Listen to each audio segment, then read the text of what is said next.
Motherfucker, Kelly. Good morning, my Teaserking family. How is everybody today? I am fine, hoping you are well. Slept in a little bit. I took some pills for my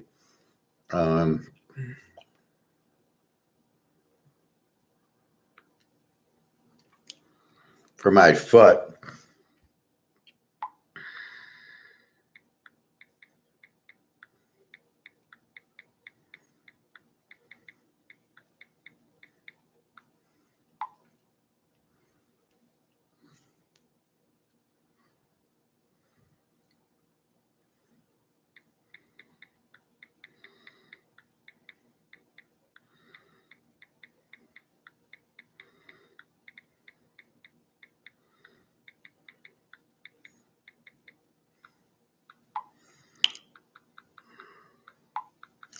Anyway, just saying hi to Daria. Okay. So, went to the doctor's. He got me, let's see how it bothered me. Had some bacon, and I got bacon on my shirt.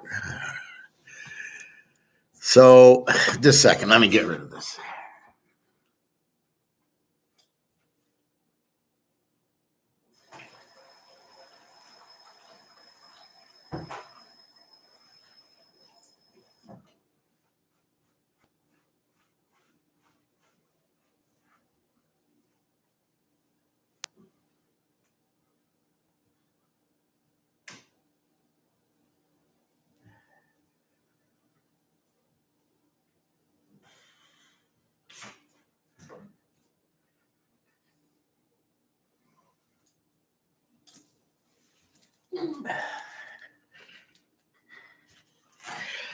And the best way to get rid of it is to get rid of it.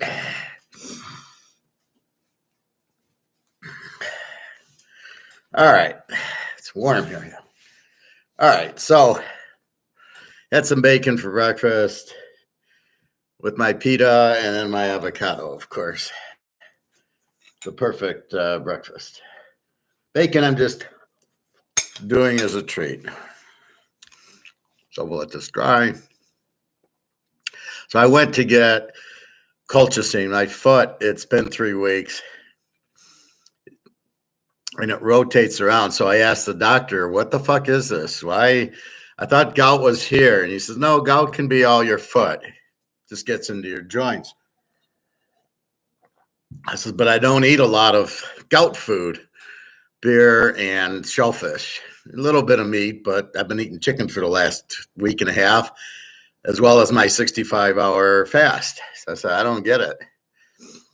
He says, but that is gout. If it could go around the foot. Okay, so I got my colchicine.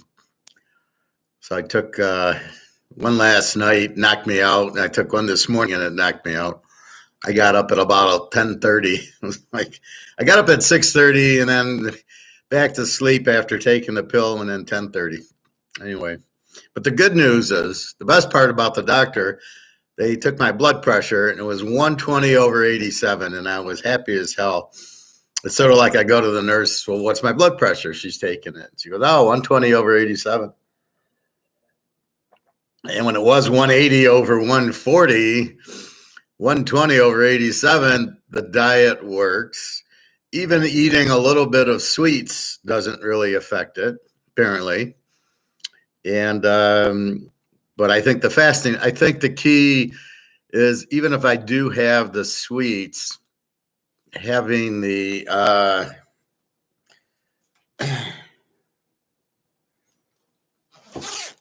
there, even having the sweets, the fasting really cleans you up, and that's really the point of all this. So I can go, stop eating about 7, and then eat it around 11, and you're fine, no matter what you eat. So this morning I had bacon. It's getting quite expensive, I see, but I got some other off-brand. I didn't care. And so I take like 4 pieces and I cut it in half and put it in the frying pan.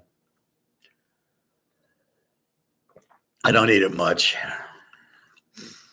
I'll make my omelet later. So anyway, very happy about 120 over 87 pressure, because the girls get high blood pressure, but I think it's more from stress and they drink a lot. And that's the benefit of the Titanic hits the iceberg, it sinks. If you have alcohol, a lot of alcohol, you get high blood pressure and you fuck up your liver and your sugars. And if you don't, that's the benefit. It's your blood pressure is 120 over 87. It's funny, the doctor, it was a new doctor yesterday, and he goes to me, he says, you look great. How old are you? Are you like 50? I said, well, I'm 64 actually. And he couldn't believe it. He says, you look like a 50-year-old. I said, thank you. And I said, Daria will think that too. Yeah, both the girls ignore my age, just that I like them and take care of them is all they care about. So anyway, so that was yesterday. Went to the pool and really soaked my foot. Today I feel better with the colchicine, with the fish oil, with the probiotic. My foot's just a little bit sore, not too much. And it's around here, so that still hasn't gone away, but it's much easier. Like, it was hurting me in class yesterday, but now it doesn't. And so I did that. Hey, Nick. Hope you enjoy. Thank you. Well, the Niners can win by a field goal, and everybody will be happy. Okay, Nick, so I saw your emails. I'm not quite sure what you want me to do about them. Are these purchases? Are you wanting to purchase? You had a PSA 9 something.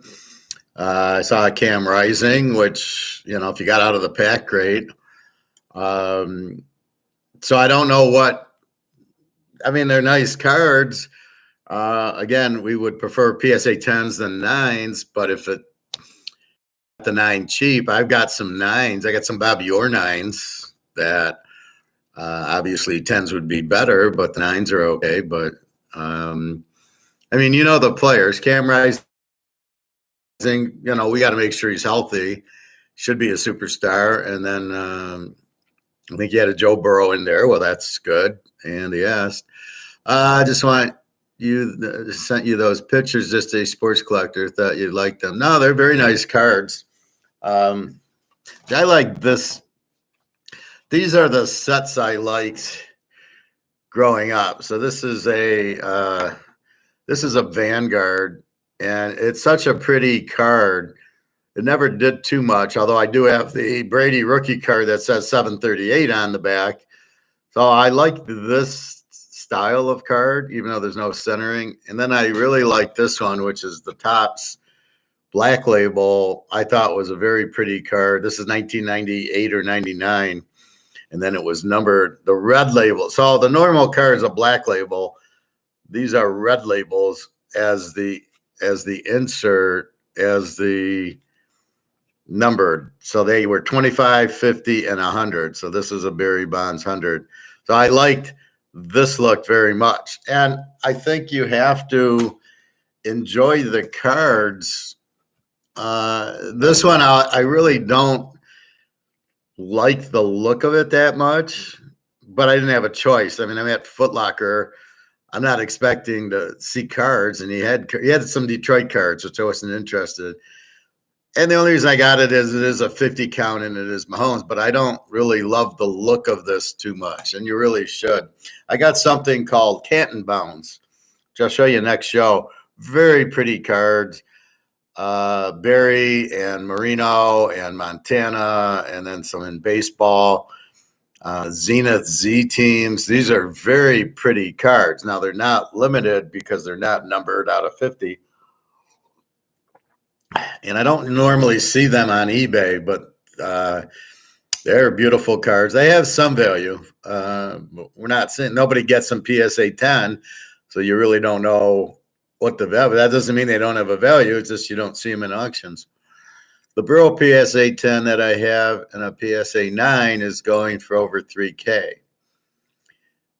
Is it 3K and a 10 or 3K and a 9? See, that's what I notice. I show you the Montana PSA 10, 125,000. The PSA 9s, I think, 5,000 or 10,000. And it's just, it depends on how limited the 10 is versus the 9. Burrow, yeah. Do you know what the PSA 9 is? I bet it's 500-600. Because it's not. Well, thank you. Yeah, I got a bunch of red labels like that. Unfortunately, I got McGuire and Bonds, which, the fucking steroid things. You paid $550 for your 9. Is that what it was going on eBay? Seems about right if the Burrow is a 3,000, but now you're waiting for him to win Super Bowls. But still a nice card. Burrow's won the national title. That's why I'm waiting on Stenson Benson to start playing. He's a winner. His card will go up. That would be one I would get if you're at a card show, sort of like this, where it's not graded. So if you can find a Stenson Benson for $5, probably would be all that I would buy 4 or 5 of for the $20 that are in mint condition. Stenson Benson is rehab, unfortunately, alcohol. That's okay. He's a rookie. Well, he did good on Georgia, but I'd still, if I had him, hopefully he gets out. Hooker, I wouldn't get until he starts playing on the Lions, but I wouldn't get any Jared Goff. Old Top's Finest was awesome. I still purchase old cards like Flair. Yeah. Flair, you just got to watch out for the centering. But yeah, I mean, I like the cards. I like the Bowman Chrome Brady card that I show you. This card here. Let me go to it.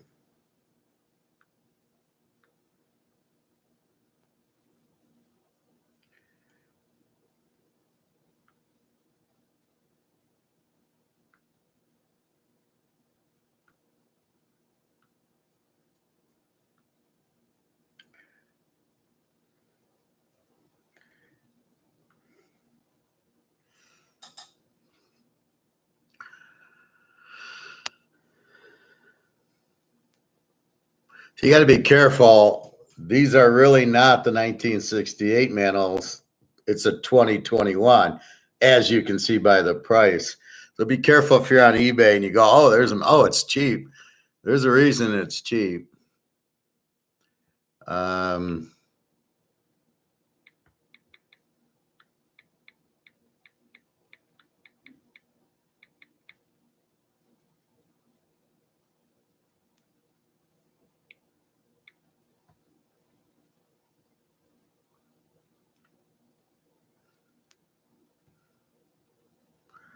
See, these I like. This was a very nice look. That's the card I have. And this is a PSA 6. But just liking that, and then the back's okay. Just has stat. I hate why does the picture flip like that? Anyway, so stuff like that is a cool card. That's why I got it. I didn't expect it to be so valuable. Even these, let's see. So here's a Beckett 9. It's 1,500. But if you go to a PSA 10,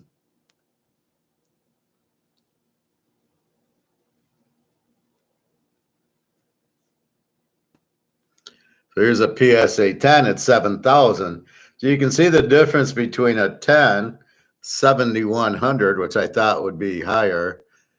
Is that a Bowman Chrome? No, I have the refractor, so I'm not sure if this is a refractor also.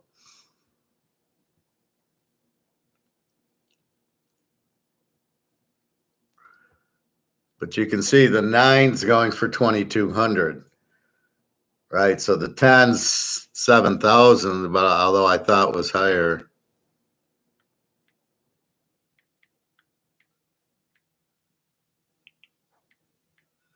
So you can see the difference.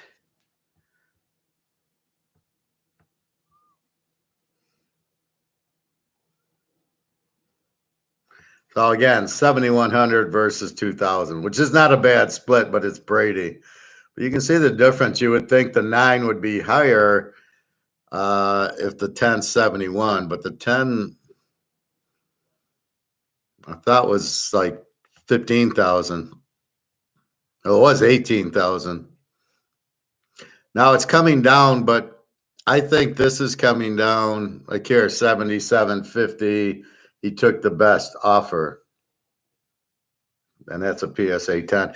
So I think what's happening is people are selling their cards like they're selling their gold. People need money, right? We know of the inflation. We know prices are higher.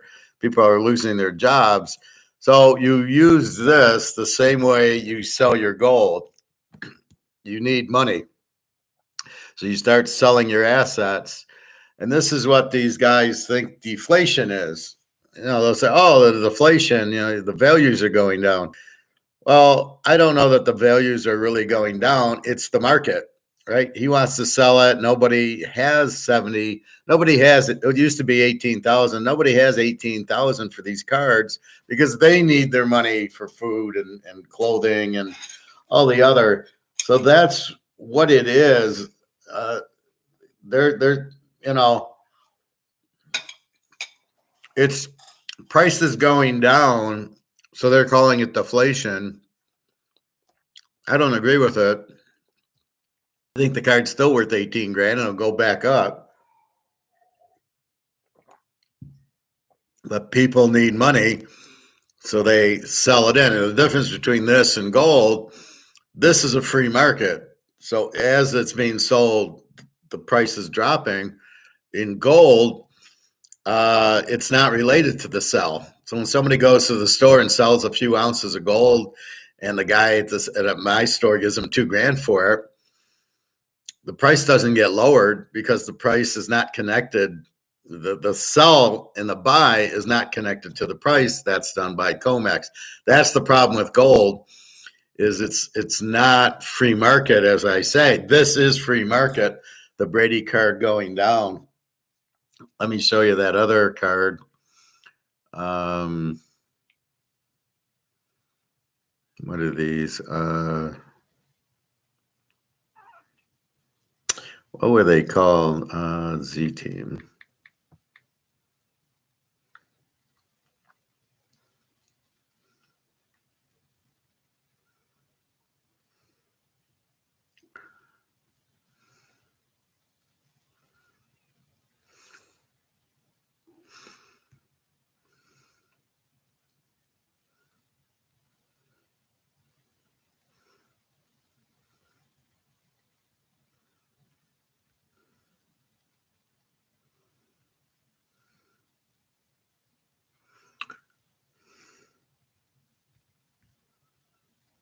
Anyway, here's a Z Team that I was talking about. Look how beautiful this card is. This is a Mario Lemieux. And I don't know if there was a Gretzky in it because he had kind of retired, but there's Lemieux and Yzerman and Patty Roy and Yeager and all those guys. And that was such a beautiful card, the Lemieux card. So that was also baseball and football. So I got like Emmitt Smith, Barry Sanders in it.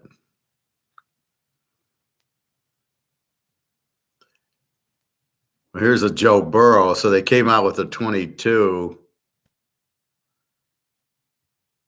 But you can see it's not as pretty. So here's a Joe Burrow 2022 Z Team, but not nearly as pretty as the one that was done before.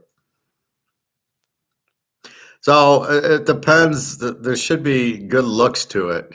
Well, here you go. Here's a Mark Messier. So again, this is 1995.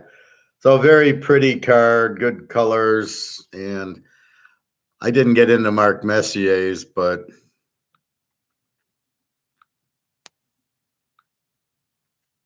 okay. And then here's a Michael Irvin. And just they're very, very pretty. They're like art, I always thought.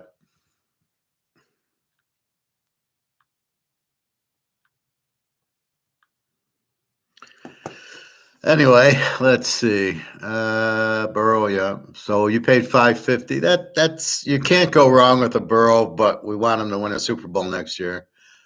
Stenson with that. Bowman Chrome Brady's are awesome. They are expensive for a reason. That's actually my next card purchase. I would recommend to get it at a show ungraded. You can tell just, there's not a centering issue. So it's just make sure the corners are crisp and the picture's crisp. There is a problem with them that I noticed. If you put them in this and then you open it up, they tend to stick a little bit to the top. I'm hoping mine didn't get ruined by that, but they do get sticky. Just it's the way the card's made. So put it in a maybe put it in one of these, or there's this little flimsy little plastics you put on the card and then you put it in here. But don't just put it in here. It will kind of dry up and be sticky. So be very careful of those type of cards. Sorry, didn't mean to get you off top. No, it's okay. I don't remember what the topic was anyway. Wanted to reply to your question. Yeah, because I saw the email, but I was like, are you going to buy them? How much are they? Conditions? But that's fine. No problem. Thank you. I don't mind. I'm glad I got the emails. Oh my God, that Brady's amazing. I love that one. Wish I could afford it. Well, as I said at a show, I think I paid $150 for it. It's a PSA 10. It was going for $18,000. So because now here's the deflation part of it. So you can see how economics comes into everything. It comes into dating. It comes into poker. It comes into football picking. It's all supply and demand. This specifically is economics. There's 50 of them, right? There's 138 of the Chris Carters. So be very cognizant of some of these cards could be graded and numbered on the back. I mean, not graded, but numbered. Oh, I didn't know there was 138. And then I stumbled on the Brady and I happened to see it was 768. And then I looked at the rest of my cards and all of a sudden, here's Chris Carter, 138. So he's not a real top player. And I don't know what the value is on it, but there's only 138. So if there's 138 Chris Carter family, I should be able to get a good price for it. But notice how it's economics. Low supply equals high price. High supply equals low price, like this card, Reggie Jackson, Hall of Famer, great player.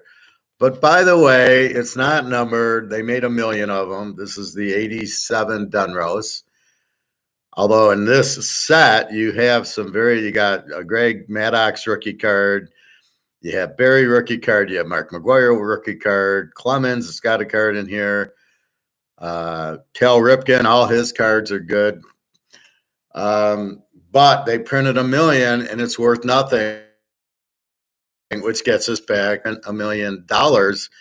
It's worthless. And when you print 10 trillion, they're worthless. And that's how I cross over between economics and football and poker and women. Everything is, you're trying to date a girl. There's competition. You have to figure out the girl like we figure out a football game. What's the strengths and weaknesses? I'm attracted to her. How do I get a date with her? What do I do? And I try to talk to her. What is she like? I'm trying to get, just like we do in everything else. How do I get it? Just like you're playing poker. What am I looking for? Poker and football betting are very, very similar. What am I looking for to get the win? So in poker, I'm looking at the guy and makes a bet. Is he bluffing? Does he have a good hand? especially if you play Hold'em, you have no fucking idea. There's 2 cards that you can't see and 5 cards on the board. So you have no idea his 2 cards. That's why you have to have a tell, because he's going to tell you what he's got based on his bet. Not you can't look at the tells unless it's KGB eating an Oreo cookie. You're not going to see it. So my tells that are obvious are looking up at the TV. He doesn't give a fuck. I got 4 kings. I don't give a fuck what you do. I got you beat. That's looking at the TV. The drink is I'm very comfortable. I've got a good hand. When they sit there still, they more or less are bluffing. And then you watch the betting. Oh, he checked. What's going on? That's how I break down the Cincinnati Kid hand, right? He could lose with the Jack of Diamonds at the end, so he's got to play it like that. You know, it's a funny thing. People, if you watch poker, they'll say it's not. You don't like James Bond. It's not my hand. I'm playing the guy next to me's hand, right? That's what he says, and what he means by that is you're really ignoring your hand. I beat him is really what you're saying, and that's the thing is. The Cincinnati Kid didn't do that, right? He's got his full house, aces full of 10s. The guy's got 8, 9, 10, and queen of diamonds. Does he read that the guy could have the Jack of Diamonds? What do you think he's betting $5,000 on? You're not folding, so he's not bluffing you. But if he could have it, you got to play it safe. Yes, you've got the full house. So you made a rookie mistake, Mr. Cincinnati Kid. You played your hand not looking at he could have the Jack of Diamonds. And that's the problem. You didn't read that. I mean, so I was in a hand. All right, MGM. I got a pair of 8s. And the flop comes, a couple of aces. Then a third ace comes on the board with a 2 and a 3. And guy goes and he bets all in with the 3 aces on board. An older guy. I doubt he's bluffing. But I got 8s. So if he's got a full house, 2s or 3s, or he's got a pair of kings, if he's got 2s or 3s, I'm okay. If he's got kings, I've lost. And I have to play it careful because he could have that, and the way he's betting. So I do call like $100 bet, and he had the 4th ace. And that's the point. You have to be careful because, I mean, some bets you have to call. In that situation, I had to call, but I was very careful with. I would not have. I didn't go all in. I didn't re-raise them with my pair of 8s because I had to be careful. And he did have the 4th ace, so you have to think like that in poker. He could have you beat, just like we do in everything else. The girl could be married, could have a boyfriend. So you got to get those questions out of the way. Sometimes you don't care if she has a boyfriend because you know you're better than the boyfriend because you're stoic. And the same thing with football. You've got to be very careful. Like tonight, we like the dog in the game. Every time we've had 2 A teams playing each other, we hit it. Oklahoma, Texas, dog, 1. Oregon, Washington, dog, 1. Michigan, Ohio State, dog, 1. So you have to be very careful. Some games are obvious, like LSU's an over team. They played Alabama. We didn't even fuck with that. We just took the over, easy winner. And that's where you're really looking at all sides of the teams, trying to predict it, just like you're trying to predict poker. Do I have the winner? And you got to really look and play the other player and go, yes, I've got him. Or I got to be careful, unless I have the nuts. And then if I have the nuts, I got to bet it right. Well, I know I won. I got 4 10s, but if I bet too much, the guy will fold. That's why it's highly unlikely an all-in bet is a good bet. It's a bet, not a bluff. I got a good hand, not a bluff, because in that situation, it's more likely a bluff, because if you think about it, I got 4 aces. I got you beat. I want you to call me. I'm going to bet maybe 75 or 100. I'm going to say, please call this bet. I'm not going to go all in pretending it's a bluff so you'll call, or bet $10. So I got to bet enough that you'll call, but not too much to chase you out. And a lot of it depends on their hand. If they have a full house, they're not going anywhere. Although I have folded full houses. But that's what you're looking at, is reasonableness of what the other person has, or if it's a date, what the girl is. Really, the question is about the girl is, what is she looking for? So you're trying to go, what type of girl do I have here? What's she looking for? And like with Jenna, she's looking for me. I take care of her, but she doesn't want me like this. Like, this is a perfect example of Jenna, right? Oh, no, you got to stay. Oh, shit, didn't come out. She'd be upset that I got to stain, eating bacon and breakfast. I got staying in my shirt. I couldn't wear the shirt again. But that's what she's looking for. Now, why am I wearing this shirt? Because I haven't lost in this shirt in the playoffs. I'm 11-1. And one day I had dirty shirt and I switched to the green shirt. It's either Daria or Jenna's favorite color. So I switched to green and I haven't lost since. So I'm wearing it, of course, today. But you're looking for weakness and strength and everything in poker with women. That's what Stoic is. Stoic is strength against weakness, basically, and very fundamental. So in today's game, well, let me go on here. Yeah, no, you could afford it, but you can't afford a 10. You could afford a 9. That's why I say the Brady card, go to a show and just eyeball it and say, yeah, this should be a 10, and you only pay, 100 or 200 for it.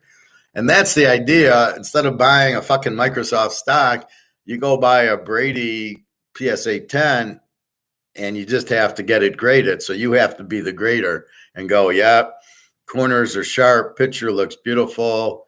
I don't see any pen marks. I don't see any scratches. Put it under a light. I mean, that's what they used to do. And then you can see if they're scratched. And if it isn't scratched, buy it for the 100 or 2, and you get it graded. And even the 9 was 1,700. So you'd make good money with that. Hey, Ron Weiss. I was wondering if you got a chance to watch Tucker Carlson and Putin interview. He spoke about the war with a lot of history and why he's doing it. Yeah, I watched. There was a 2-hour Tucker Carlson. I'll show you which one I watched.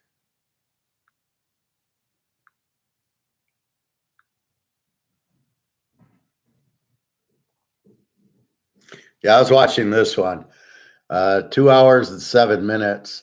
And I'll tell you, watching Putin, he looked like a pretty good, he can, I'd live in Russia with that guy, provided it's fairly normal. He seemed very competent. He wasn't yelling. Seemed like a pretty strong leader. It was like, the guy asked him, "Have you called Biden?" And he said, "Why? What am I going to talk to Biden about?" Like, he doesn't respect Biden, as nobody does either. But I think I have like a half hour left on the interview. I'm not sure how much I like Tucker Carlson. He seems kind of weird. I like how he asked him, "Well, did you do the pipeline?" And Putin goes, "You did it. I didn't do it." He had no reason to do it. This was about natural gas and oil going to Europe, and without it, they're gonna have to get U.S. oil at a much higher price. And Putin's like, "Why would I blow it up?" So the only thing I argued with is Putin going, well, you don't have your inflation's only 3%. You print a lot of money, but you can send the money to other countries. And I'm thinking, that's still inflation. If I print $10 trillion and send it to Germany, it's still it's still this. If I sent, 10 million of these cards to Germany, it's still 10 million printed. It doesn't mean that that card's got more value because I printed it. So that's the only argument is inflation's not 3% there, Putin. The fact you send it away or not, it's not 3%. So that was my only argument is he looks at prices and not, but he did understand printing the money. So it's confusing, but we're not at 3%. No, I don't think he seems to hate us at all. Well, that's okay, Ron.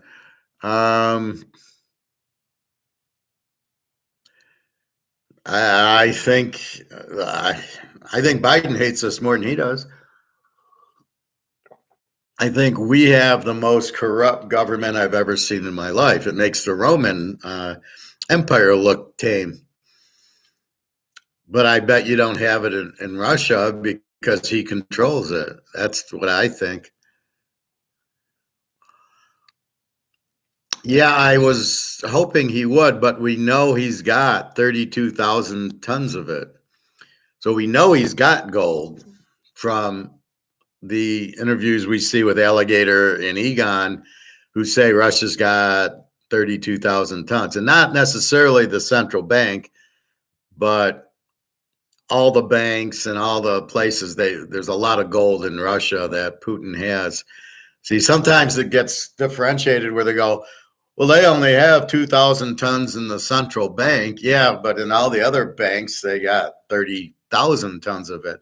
Like China's got 60,000 tons, but not in the central bank.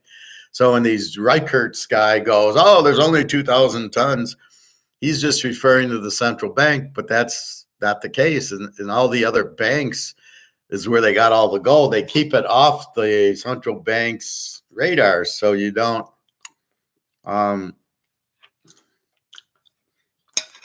so they still think there's 2,000 and there's not.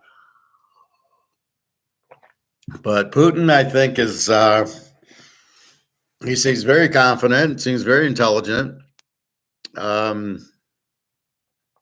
I thought he knew English, but I guess not. But it was funny. I was just watching that interview movie with the Green Goblin and the other guy. I never know their names. And it was a takeoff on North Korea, and he poops and pisses and everything. And I saw you're going, is this scripted or not?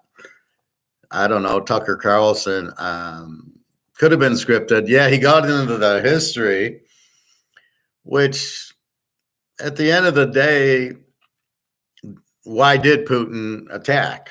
I mean, he didn't have to. There could have been other ways around it. He could have just sent special forces in, whatever. But as you can see, they don't want Kiev. They want Kiev standing. It's a significant thing. It's funny. I got an email about Ukraine because I've been there a few times for Jenna, but you can't fly in. So you gotta drive in from Poland, Romania, or Hungary, but you can't fly in. But then they say how safe it is there.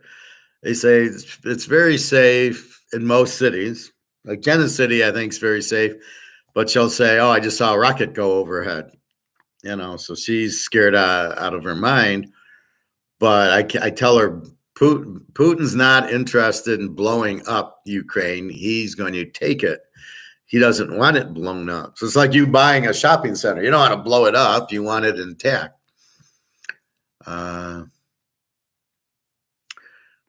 Well, thank you, Ron. Yeah, I mean, this is what being stoic and creative is. You kind of question things, right? You question everything. Like I said, if a beautiful girl is nice to you, you got to go, okay, what's going on? Why are you nice? You don't have to be nice. You're beautiful. What's the motive? And so you got to really be questioning the motive and looking at examples to really figure it out. So I don't know, but why did he attack, and then why doesn't he just pull his troops? It's costing him money, but the U.S., I know, won't negotiate. I don't know what the U.S.'s strategy is.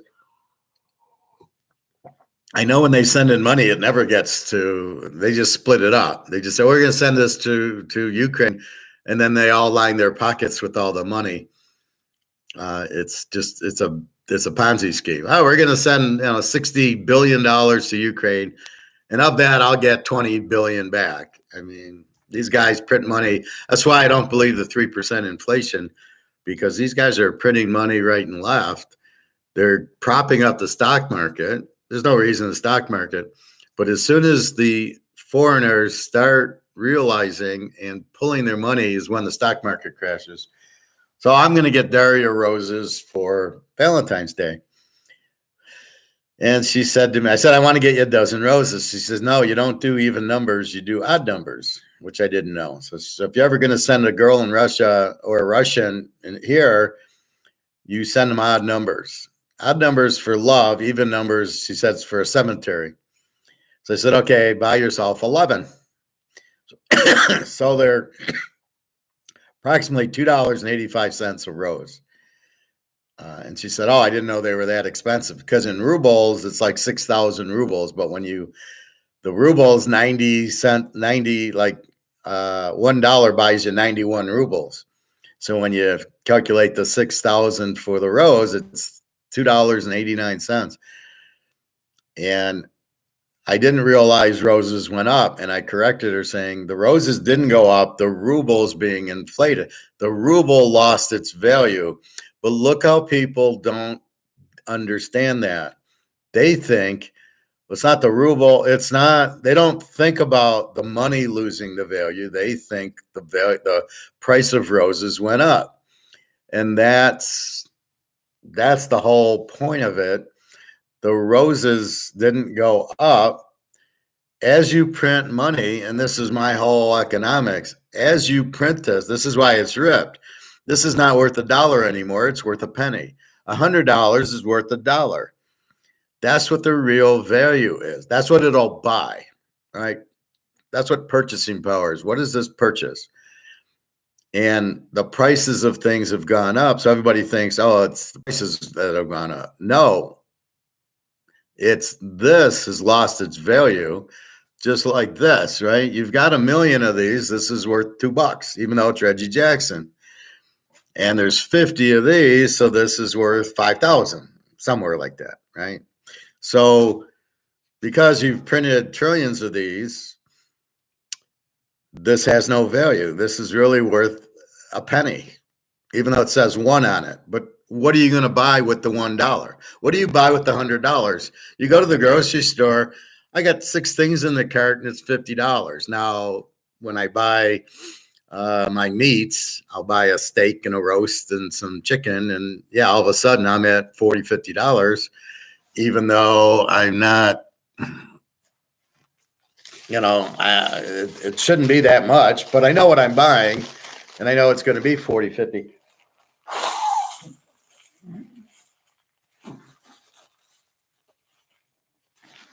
So anyway, it's what it will buy. And so therefore it's not that the hamburgers, I buy hamburgers, the 91 sirloin at my grocery store, the more expensive grocery store, and they're $5.99 if I buy 3 pounds. That's not an increase in price. So it's the broccoli is $3 a pound. My Ken's salad dressing is $4.19 at this grocery store, so I don't buy it there. Although they did have it on sale for $2.99. I bought like 5 of them because I go through it a lot because I eat so many salads, and I use it for my, if I make a steak, I'll use the Ken's dressing as the ketchup or the barbecue sauce. So that's what I'm looking at. So people don't understand. It's not the roses going up in price. It's the dollar that dropped, or in this case, the ruble. There's no reason for our dollar to be 91, or our dollar buys 91 rubles is ridiculous. But you can't buy rubles because they're being inflated. It's funny how Putin didn't talk about Russia's inflation, which is, a little bit higher than ours, but not that high. So that's what's got to be recognized. And then the gold, well, we know he's got 32,000 tons. Yes, I was hoping he'd say, oh, we're coming out with a gold-backed currency. But then he's got to be careful about that. They just got to come out, but the U.S. is going to be really intent to not let that happen, because they know once that happens, the dollar's gone. And that's what Mark McGuire says, is he says as soon as they announce they have all this gold, the dollar's done. And that's what we're waiting for with our gold, is that to happen. So I'm not sure what's going on there.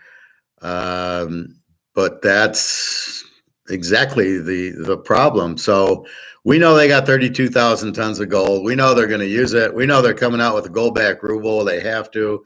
We know BRICS is coming out with a gold-backed BRICS. We know it's going to happen. They're trying to let the dollar collapse. And apparently, so is Biden, trying to let the dollar collapse. You keep printing it. Oh, we'll send $600 billion to the Ukraine, and we'll print this. By the way, the $35 trillion of debt requires a $1 trillion debt payment every quarter, I believe. Where are you going to get that money? Oh, you're going to print it. Oh, and you don't think that'll have an effect on the dollar? Yeah, print another trillion of these. Print another trillion of these, and this will be worth a penny, right? You can't. The more, the less it's worth. So you're going to kill the dollar by just, if we forget everything else, it's just the interest on the debt. And the debt keeps going up. Even you can't even balance a budget. Just in the budget, you got $3 trillion in debt, right? You're over your budget by $3 trillion. Who passes a budget like that? Well, let's see. I make 100 grand. So I'm going to spend 200 grand. What kind of budget is that? Where am I going to get the other, the other 100 grand to pay for things? So that's what it is. And now this takes us back to our Austrian economic universe, where we go, oh, well, we need to get out of the dollar. So we buy assets. This is an asset, right? And a 50 count homes. We buy these gold and silver, which are real assets, which are actually money. We buy Rolex watches, which is gold, which is going to hold its value. We might buy a Picasso painting or a Van Gogh painting, which is my blue painting right there. That's Van Gogh, but it's a poster. It's worth nothing, but it's you can buy those kind of stuff, but they're very expensive. Again, you're buying real assets, and not this digital. The digital shit is not real assets. The American Gold Eagle 1/10 is $239 on eBay. Is that decent? Yeah, that's a good buy. It's $250 at my guy's store. I would recommend I would call my guy's store, but I wouldn't buy the Eagle. I would buy the Maple Leafs, like $224 or something. I would recommend buying from my store over that, because I know I've been shopping there for years. It's fine, and they have the best prices. If you want that, but yeah, on eBay, but shop around. SD Bullion is probably a good place. That might be what you're looking at, but yeah, $239 is fine, but be careful on eBay. You have to pay tax if it's under 500. So I would recommend my guy's store. I don't get commission on it. It's nothing. It's the best. That's where I go to buy it, because it's the best price. He beats eBay consistently. However, the $239, he's going to sell to you for $250. He's stuck at the $250 number on the 1/10 of an ounce gold Eagles. Silver, get the bullion at $25 an ounce. So you can get 10 ounces. It costs you $250. Again, the theories are silver is going to go back to 10-1. And so you're going to walk into the gold store with 10 ounces of silver and buy an ounce of gold. And your return's going to be incredible, because at this point you can buy 10 ounces for $250 approximately. I just did. Gold will be $5,000 an ounce. Silver will be $500 an ounce because it'll be 1/10. And you're going to walk into the gold store with the 10 silver and go, give me the ounce of gold, which he'll do. And you just spent $250 and your return with no risk is a $5,000 ounce of gold. That's a return on investment. Where else can you invest $250 and get $5,000 with no risk? We're just waiting for the silver to be 10-1 to gold, which is apparently where it will happen. COMEX is blowing up because COMEX can't possibly, they can only do it if they have gold and it's being drained. And, I didn't realize the shitload of gold out there. The biggest problem that Alligator sees, Alistair McLeod, is you're not going to be able to find gold because the central banks are buying the big James Bond Goldfinger blocks. So they buy, 500 tons of it. Well, you saw Money Heist, 90 tons was all that gold. So what's 500 or 1,000 tons that the central banks of Switzerland or Germany or France are buying, right? So they get a lot of that. That's tons, right? So that's what you have to understand. There's not going to be a whole lot of ounces and half ounces for us. That's why we got to buy it now. So the best analogy is, we know the Titanic's sinking. Well, you want to get off the boat before it sinks. So I tell you to buy it now because you can still get it cheaply. And it's not that it's cheap. 2,000, you're paying 2,100 an ounce. It's not cheap. Even the 239, for an example, in 1990, well, probably about 2000, when I got this in 1995. In 2000,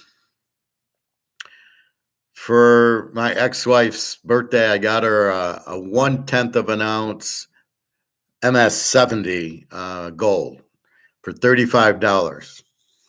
But gold was cheap at the time. So it really hasn't gone up in value. It's just gone up because gold's gone up. So I got it for $35. You could get a 1/10 ounce gold. And that's my wish. Forget the mantle cards and that. I should have bought 1,000 of those, right? Coming out of my master's, I knew gold's got to go up. I know it's suppressed. That's what we learned. I know it has to go up. It's just when.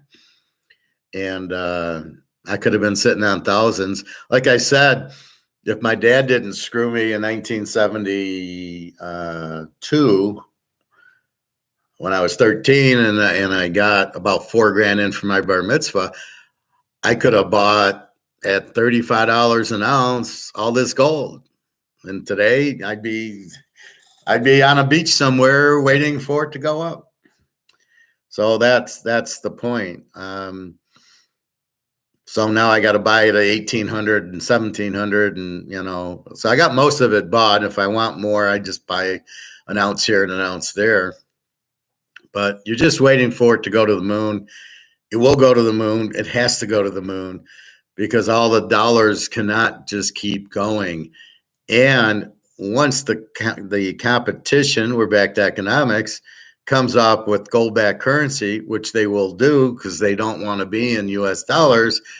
Once the world goes to BRICS and everybody has gold-backed currency, now you have competition for the dollar. Nobody will want it. Now it's gone, and now the gold goes way up because they need a higher price because they can't print all this money with gold-backed currency because there's too many people. So they need a higher price. That's what we know. Is it worth paying for graded gold coins? No. Being a sports person, you were into cards like me. Yeah. In the early 90s. Well, when I was a kid, I wanted Bobby Orr cards and Mantle cards and stuff. And then I wasn't into them as much. I was more betting football games. And should have bought gold, but I didn't. I got my master's in the mid-90s, so I didn't know. That's when I got this. This is my graduation gift. but I didn't do that. Well, I bought a little bit of gold, but like I said, not a lot. And then my ex got us in the cards where we should have gotten gold. However, when we divorced, I kept the cards, and if we had gold, we would have split that up. And then, and I got the Montana rookie and the Rice rookie and the Mantle card, the Bobby Orr card. So I think I'll make out having those cards. Okay, would you charge $7,000 for a Brady PSA 10 or charge $2,000 for an ounce of gold? Well, again, it comes to the market, Ron.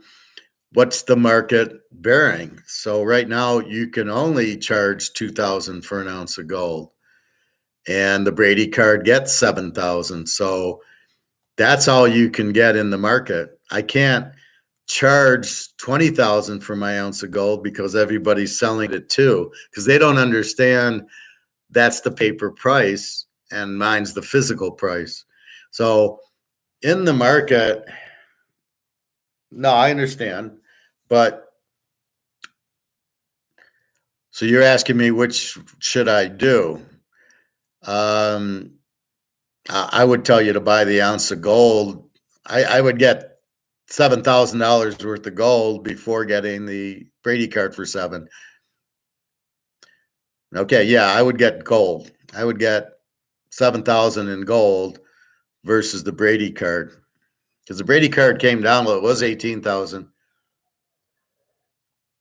But as I say, people are selling it because they need money. But with gold, if you sell it, it really doesn't count. Nobody's. It's not supply and demand per se. So I'm buying now because I bought all my cards already. I got the Montana rookie, the Rice rookie, the Walter Payton rookie, which is worth a ton. So I've already got those just going through the card show. So now I'm into gold and mostly gold, a little bit of silver because I have so much silver. But I would buy gold and silver with your money, absolutely. You're welcome. And as much as you can. And I got 10 grand on my credit card of gold because I was trying to get it before it went up, thinking it was going up the end of 22 and then the end of 23. And now I realize looks like it'll be the second quarter where it'll start hitting that $3,000 mark. And once it hits 3, it'll go to 5, because then the frenzy starts happening, like everybody getting off the Titanic. When it's finally sinking, everybody's running to get off, not before. So you want to be in gold, letting it go up at that point. You don't want to be one of the guys trying to buy it. When it hits 3, it'll go to 4 or 5. Also, I'd like to thank you for the season of picks, and you're more than welcome, Ron. That's why I do it. I really do it to educate. I realize I have this gift, and I'm smarter than the average bear, and I understand that. And I just want to share it with people who want to learn it. I find most people don't have a clue. I hear these BetMGM, talk, or the talk shows with the Detroit. These people are clueless. They don't know what they're doing. But I realize they're getting their ass kicked by the casinos or by whoever, and they're losing money. So if you're smart enough to keep up, you can learn a great deal. Why did we bet KC today? Why are we buying Mantle cards? And it all comes to economics. And I think that's the most important thing people don't understand is Austrian economics. I don't even know if they realize there's Austrian economics. I learned it in 1995, and it was that in Keynesian, and our teacher disproved Keynesian. So I don't even listen. It's just government run, and the individual is Austrian, but they don't want the individual. These elitists in charge, the George Soros and the Charles Schwabs, want the government to run everything, and they want to control us because that's the Nazi mentality. That's Hitler's. And so that's why I do it, is really just to inform. You notice I don't charge. There's no subscription fee or anything. It's if you want to learn what to do and how to, make it okay. I'm happy to help and happy to teach it. So you're welcome. I try to explain, otherwise it's bullshit. If I just give you a pick and I don't explain it, then I'm an idiot. That's all there is to it. If you can't understand why, then I failed. And Bobby seems to have a hard time telling his family that, oh, I'm going to go to the silver store and buy 20 ounces of silver. And the family looks at him like he's nuts. And then he seems to not be able to explain it to the family. Now, I have that trouble at the hot tub. And when I go swimming and I'll say, do you have gold? And they'll go, no. And I'll go, why not? And they seem to, part of the biggest problem is they don't believe you because they don't see it on the news or something, right? So they don't know how to learn and they don't have an open mind. And there's nothing you can do with these people. But that's really the point, is trying to explain it to people. And that's what I think I do here. So, but as you can see, it blends into everything. It blends into poker, it blends into women. It's the same thing. There's competition to get a woman, and you have to understand what she is all about. Like Daria says, I'm safe with you. Well, I didn't even know that. I'm just nice to her. And she says, I feel safe with you. And now we're going to go to Turkey and we'll have a great time. But I hit what she's looking for. She wants a guy that she's safe with. So I don't know what that means, safe, or who she's been dating that she's not safe with, but I'm fine with that. So now I take that and I go, okay, she's safe with me. I'll keep her safe with me. Again, I'll ask her what that means. And then she says, you're not like the Russian guys. And I got to ask her, what does that mean? But I just am myself, and really just be honest. Most women want honesty. Just be honest and don't cheat on them. Just be honest with them. Tell them they look good. And then you spend a little bit of money. We are an idiot for agreeing with the guy that just says, take this pick without an explanation, blind. Well, that's my point. Why are you listening to somebody else? Even let's say talking gold or silver or sports card betting or buying sports cards. You just asked my opinion on, should I take the Brady or the gold? But I have explained it. So when you really go make the purchase, you already understand why. I got to buy A or B. But the biggest thing is you have to get out of this. This is worthless. As I show you with the Reggie Jackson, if you print 10 trillion of these and there's 130 trillion printed worldwide, it has no value. It's printed to death. There's too much of it out there. The more they print, the less it's worth. So if you understand that point, you're getting the goal to get out of the dollar. Because if you keep holding the dollar, it's going to be worthless. And then I bring up Rome and say, well, I'm sure the Romans didn't think it was worthless. I didn't think anybody there thought they were going to go under, and they did, which causes the Dark Ages. There was nothing there. And then I read you where all the countries that were one had gold: Amsterdam and Spain and France. They were all the number ones because they had the gold. So you realize that because we printed so much, you want to get out of it, and your only options are gold. Yeah, you can get into the Brady card, but I would buy the gold and silver first. That's money. You're going to buy a house with gold, right? That's what I say. So you got a $500,000 house. It goes to zero because the dollar goes to zero. That's why. So when the dollar goes out and you hold something in dollars, it doesn't have a value, because how can you value it if the dollar is zero? So because the dollar is zero, you go out. And when you go out, it then gets repriced in gold, because gold's the money now. So you've eliminated the dollar as money, and you go, well, what else is there? Well, you can't print more because you just printed this to death. So printing more dollars is still worthless. Gold and silver, you can't print, so it keeps its value. Then you go, I want 2 ounces. I'll give you 2 ounces of gold for your house. And the guy takes it because there's no other choice. And okay, so I own the Brady card and it goes to an ounce of gold, let's say. But what are you going to do with it? Is he going to take the Brady card for the house? Probably not. He could, but probably not. But he'll take the gold for his house. And that's why you want to be in gold and silver. Go to the grocery store. You could go with the Brady card, but how can they take it? They can't. It's got to fit. It's got to, it's worth an ounce of gold, but you got to buy an ounce of gold worth of food. But if you own gold and silver, then people will accept that. It is acceptable. As I've stated, a medium of exchange is what everybody wants. And there's 6 things to a medium of exchange. It's portable, it's scarce, which the dollar is not, but gold is. It's divisible, so there's an ounce, a half, a quarter, a tenth. It's fungible, it's all gold.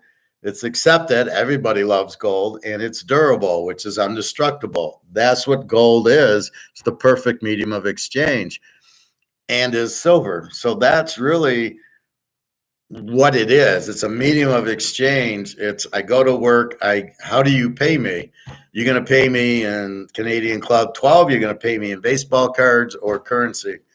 And that's really what the medium of exchange is. They pay you in money, and then you take the money,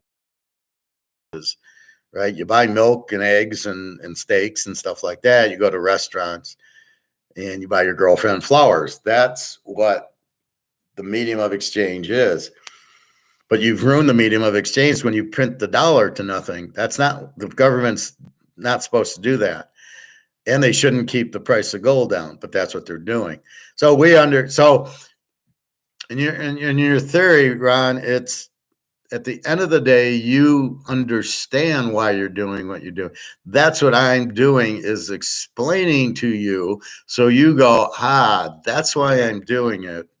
That's why we're betting Kansas City. That's why we took KC over Baltimore, over Buffalo. I understand. That's why we took Ohio State over Michigan and Oregon and Washington. So we didn't just blindly make a bet listening to me. You're able to explain it to your friends. I got Oregon over Washington and they won. I got Ohio State over Michigan and they won. And I bet it because of this. And today you can go, the game's even. I'm taking the dog. Great defense in Mahomes. So you can explain it to your friends. This is why I'm making the bet. This is why I'm buying gold and silver. This is why I'm buying the Brady card. This is why I stay away from stocks, is because all the foreigners will sell their dollars to get out once they realize the dollar is printed and worthless.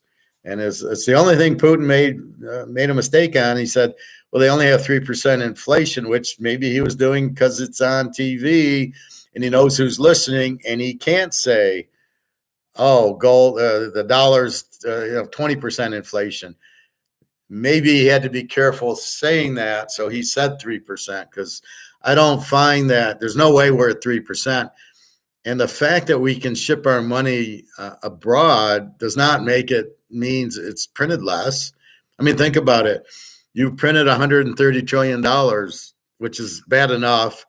But because it's in Germany and France and Italy, does that make it worth more because it's not all in the U.S.? No. You still printed 130 trillion. So I'm not sure if that was political answer or not, but there's huge inflation. The dollar's in trouble and going down and worth less. And you can see, you go to the grocery store, you pay your bills. You think the prices are going up, and that's not it. It's simply the dollar's worth less and less and less. You can see it. Go buy a Coke. It's $3 something for a liter now. Or it's buy 2 to get the 3rd free because it's so expensive. Or go buy Oreos, or go get chips. Fritos. Today it's a Super Bowl. You go get chips and chip dip, and it's like $5 for, a 10-ounce bag of Fritos. $5? It's a $2 thing. So most important thing that I'm teaching, Ron, is so you understand why you do what you do. Why are you buying gold? Do you understand it? Because the dollar's going out and you have to get out of the dollars. Why did you get off the Titanic? Because the boat's sinking. You hit an iceberg, the boat's sinking. And because the boat's sinking, you get off the boat. And that's what's happening with the dollar. It's sinking. So if you understand what's going on, you're actually making your own decision. I'm giving you the why you're making your decision, and nobody teaches it, right? I mean, I learned it because it was an Austrian economics teacher in my master's program. So I was taught it by an Austrian economist, and that's what I'm an Austrian economist teaching it to you guys. So now you get the understanding why we bet KC. How do we play poker? How do we talk to girls? What are we trying to get out of with the girls to date them? You know, we got to listen to them and understand and make them safe and make them and be honest with them. And, you know, so you're trying to do that. You're trying to play poker properly. And that's really the biggest key of what I'm doing. If you get that, then you're really making your own decision on today's game. I'm giving you Kansas City, but if I didn't, you would understand to take Kansas City on your own. That's what I'm trying to get to. And I know a lot of people just want to get the pick and I'll bet it. And that's why I get asked some strange questions. Who do you like in Kentucky, Tennessee? And I'm like, I didn't give that pick. I didn't, you know, why are you coming? And Bobby with LSU all the time because he bets LSU. And I'm like, I don't have a feel for the game. I'm not giving it to him, but he's analyzing it. So that's really what I want you to do is analyze things. She wants you to bring your safe with you. Oh, no, she doesn't. She doesn't know I have a safe. But she knows I have gold and silver. I don't hide that.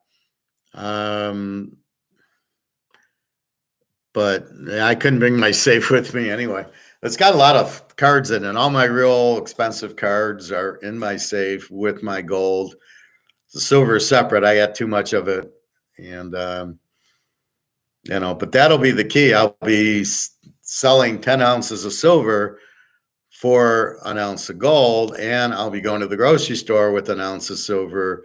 And when that happens, it'll be, you know, I'll get my milk and eggs and all my veggies and my meat with an ounce of silver. And what they'll give you as change is the nickel, dime, quarter, and half dollar silver. So you'll get 6 mercury dimes back for your, you know, when you buy your eggs. It'll all be silver, you know, and we've had that, right? We've had mercury dimes and silver quarters, Kennedy half dollars. So it's not anything that hasn't been produced. But ask yourself, why did they stop putting silver in the coins in 1964? Bobby Orr is huge. I loved him. Yeah. And I'm 65. Yeah. But Bobby Orr, he changed the game. And that's the thing. I was listening to the Red Wing guy, and he said that Nicholas Lindstrom was the greatest defenseman that ever played, and I almost drove off the road. It was like he was looking for an argument. He was looking for us to call in and say, no, Bobby Orr was. That's the whole problem with radio. There's no substance to it. It's like, oh, I'll say this, and people will call up saying Bobby Orr. Only an idiot wouldn't think Bobby Orr's the best defenseman to ever play. How can you even say that? What he did at that time, getting 100 points and all these goals and all these assists, and he would rush. He would lead the rush up and still play great defense. It's a shame he hurt his knee, and he still played 10 years. But his cards, his PSA 10 cards, you get that rookie. I got the hockey stick card, 1969, 1970, I believe. And it's a beautiful card. It's mint upon mint. I don't know if I need a 10 on it, but I'd love to get a 10 on it. I don't know if I could sell it. There's a few cards I'd have a hard time selling. The 68 Mantle, that's mint, and that one. But I would sell my LeBron James if I got them graded as 10s in a minute. Brian Leach loved Bobby Orr and played like him. Yeah, well, wasn't that the trade? No, it was Brad Park. I think they traded Esposito to get Brad Park and paired him with Bobby Orr because they were both offensive defensemen. But that was a stupid trade because you screwed up chemistry. But the trade to get Phil Esposito was great. I mean, that's when they should have won more than 2 titles. That was kind of surprising, but at least they got the 2. But that's see, when we grew up, I mean, the way I watch Back to the Future, and they go back to 1955, I would have stopped at that drugstore that they ate at, and I would have bought all the Mickey Mantle cards I could buy, and a little bit of Koufax and Willie Mays and Clemente or whoever else was in that 55. I would have bought them all, put them in plastic, and went back to the future. Why did they need the Gray Sports Almanac for? You knew. I mean, when he goes to the future, all he's got to do is look at the price guide. Oh, fuck, this guy's worth this is worth that.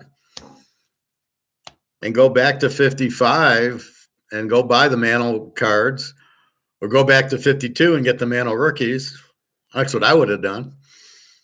And Joe DiMaggio's and all those cards, and I'd be set. So I don't know what he was thinking, because it's funny. In the first Back to the Future, Doc goes, "I'm going to see who wins the next 10 World Series," and you're like, you don't need to just go get Mickey Mantle cards, and they're all mint, and you put them in.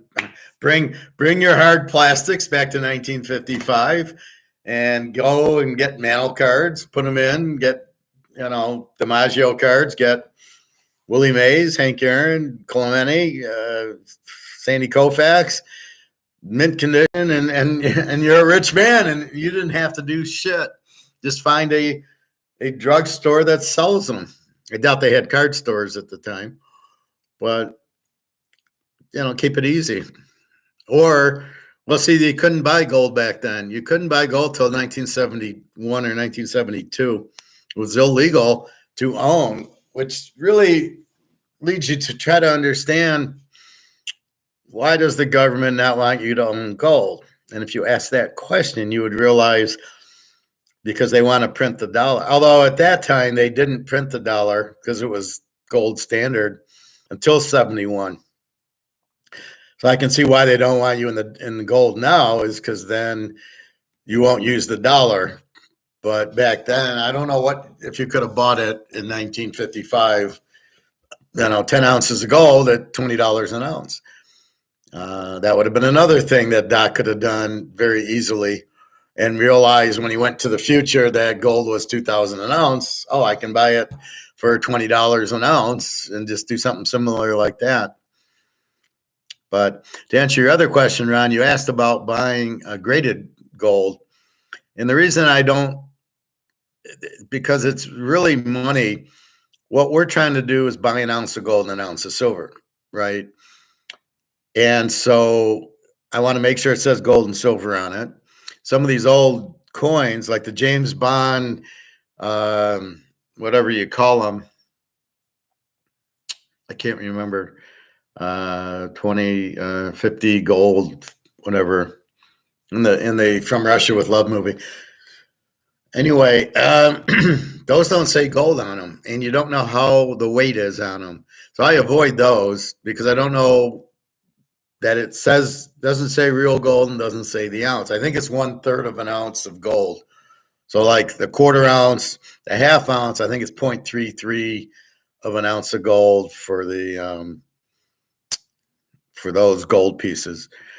But you're buying gold, and it's better to buy coins, or you can buy the little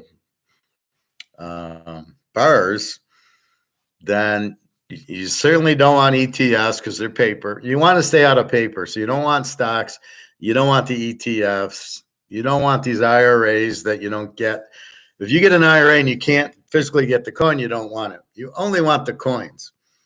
And that's really the key to it. Get the coin and put it in your safe, and you're fine. Why do I bring up Attack on Wall Street? Because the guy's got 60,000 in real estate trusts, and all of a sudden he's got zero. And if you think about it, if you got gold, nobody can ever say it's worth zero. They can say that in an ETF or your IRA or your stock, but they can't say it if you have the coin because they can't print the coin. They are inflating the ETFs. Do you realize if you have an ETF, there's 1,000 people with the claim for your 1 ounce gold coin? There's 1,000 people, at least, maybe 5,000 people who all think they have this coin, which nobody will get. So the ETFs are inflation.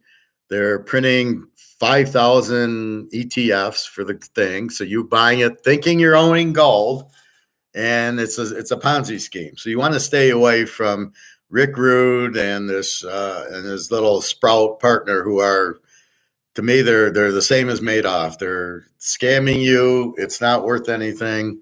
Stay away. Buy the actual coin. So why do I want to buy graded?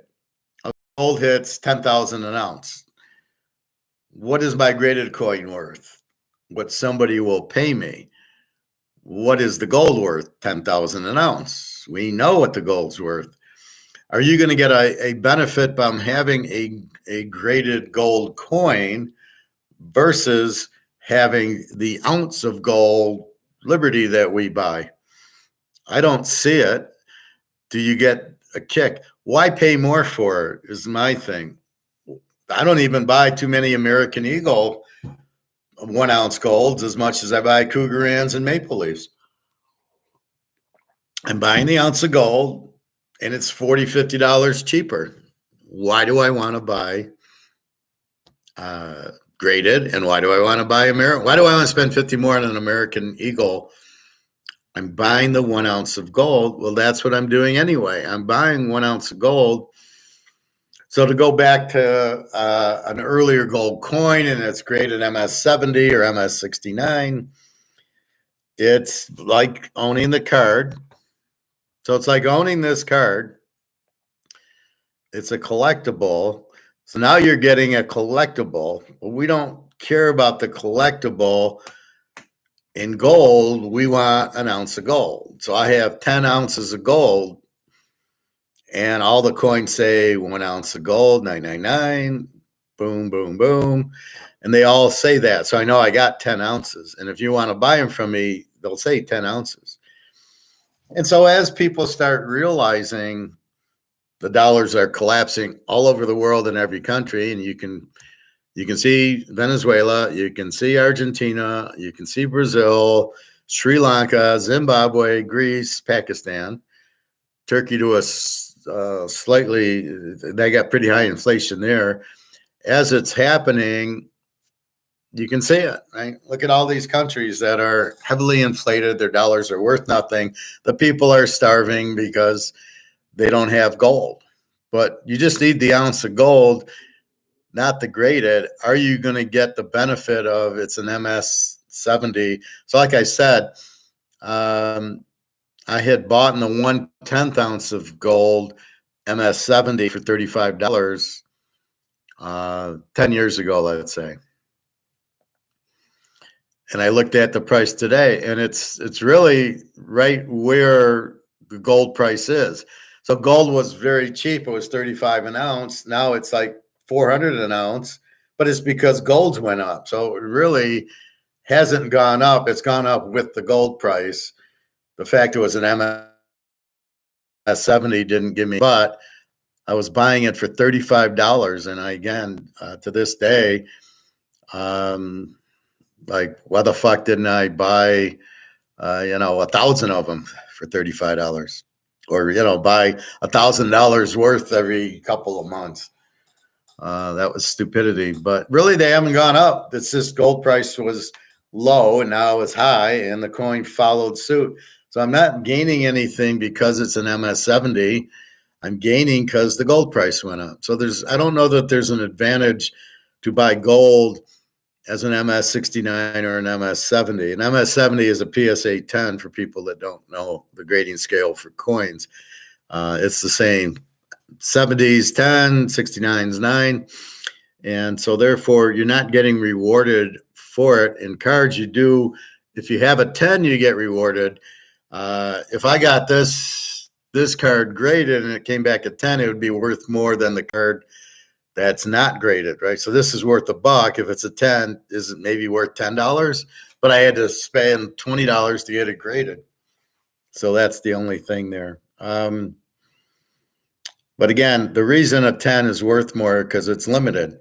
There's less of them. There's not a lot of, I show you the Jordans, 500,000. Why is it 500? Because to get it, a PSA 10 86 Fleer, any card in the set was extremely difficult. The centering sucked on these cards. To find a Barkley, an Isaiah, a Kareem, a Magic, and a Bird, it took me months to find one that was fairly, not even perfectly centered, fairly centered. My Magic's like 55-45 or 60-40, and my Bird and my Kareem, they're not in. You couldn't find. I got an Olajuwon 50-50. I got lucky, but most of them are not in really centered. The condition's good, but the centering sucked.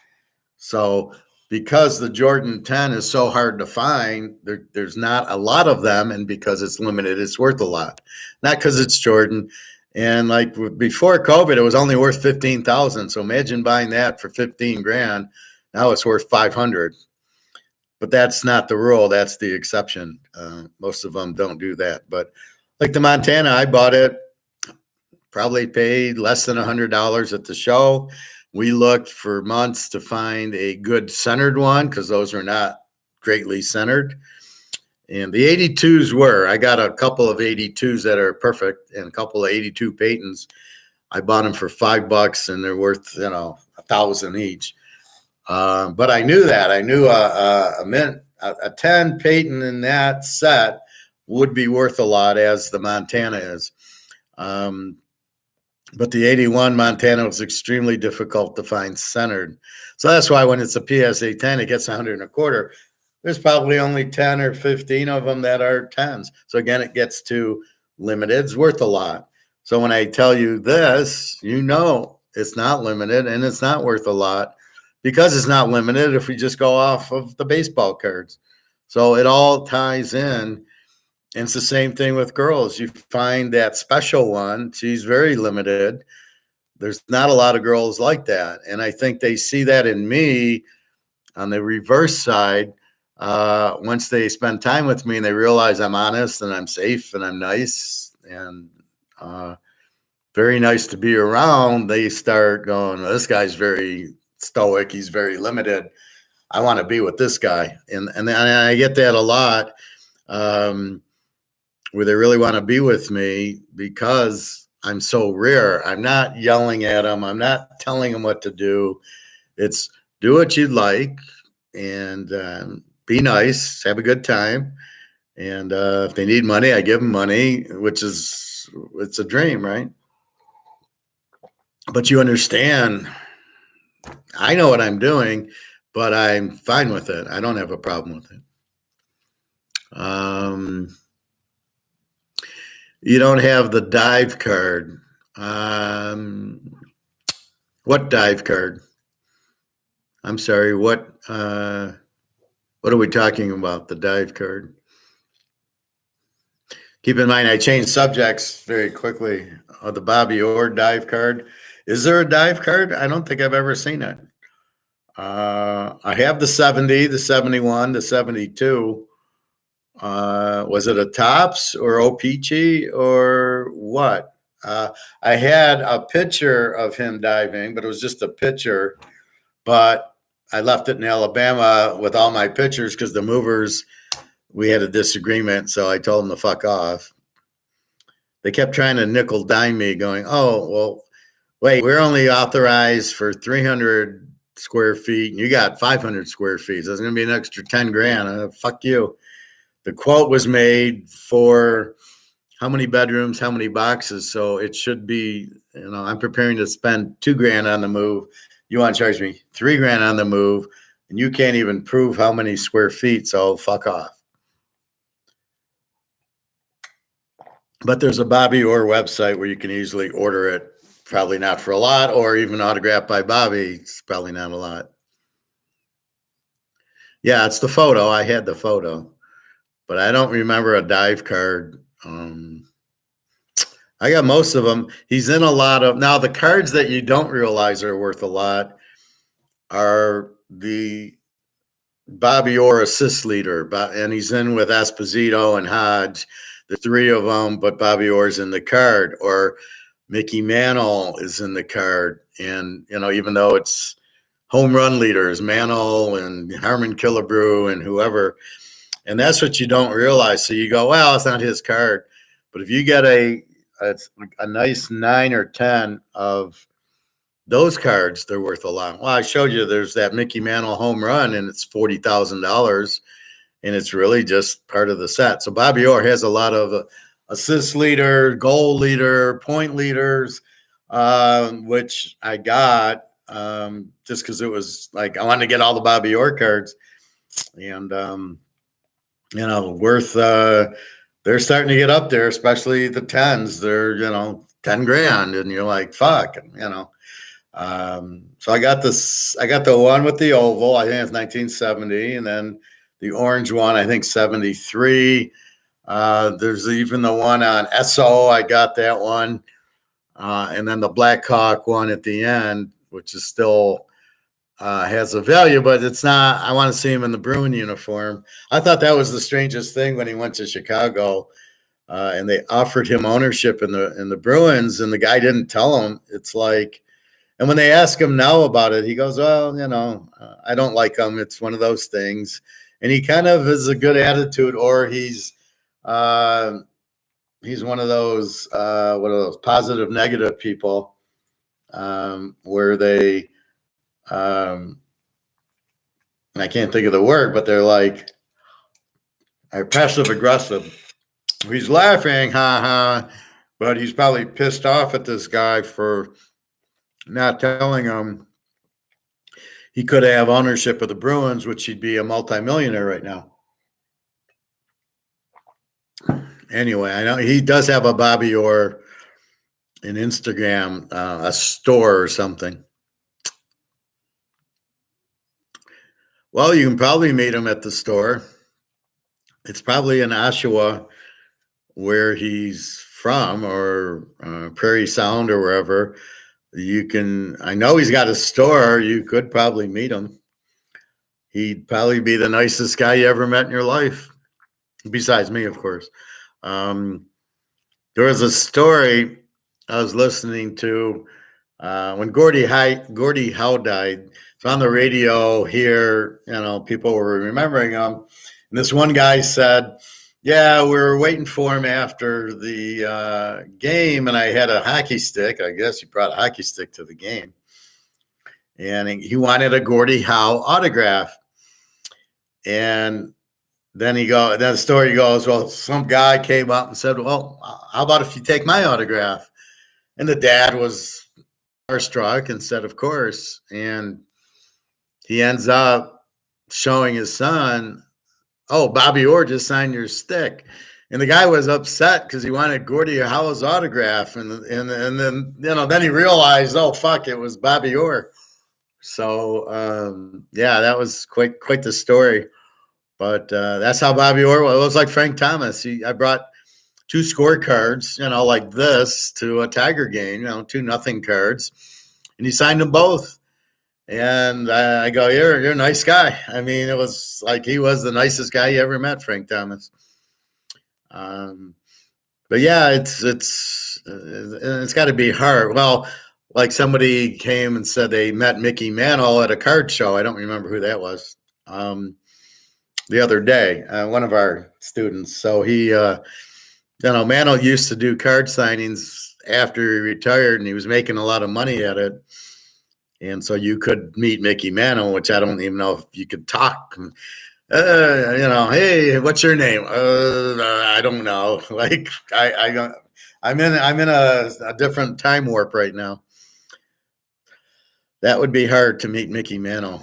You can't do it now, but you can meet Bobby Orr, and that would be hard enough. What are you going to talk to him about? What was up with Esposito? I mean, what are you going to talk to him? How was Don Cherry? Good.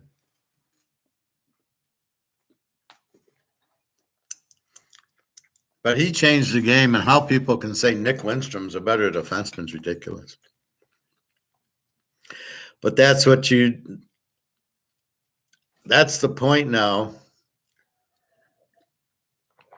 I met Joe Montana and Dan Marino at a card show and signing show. Then I went the lottery there to be able to catch a pass from Dan Marino.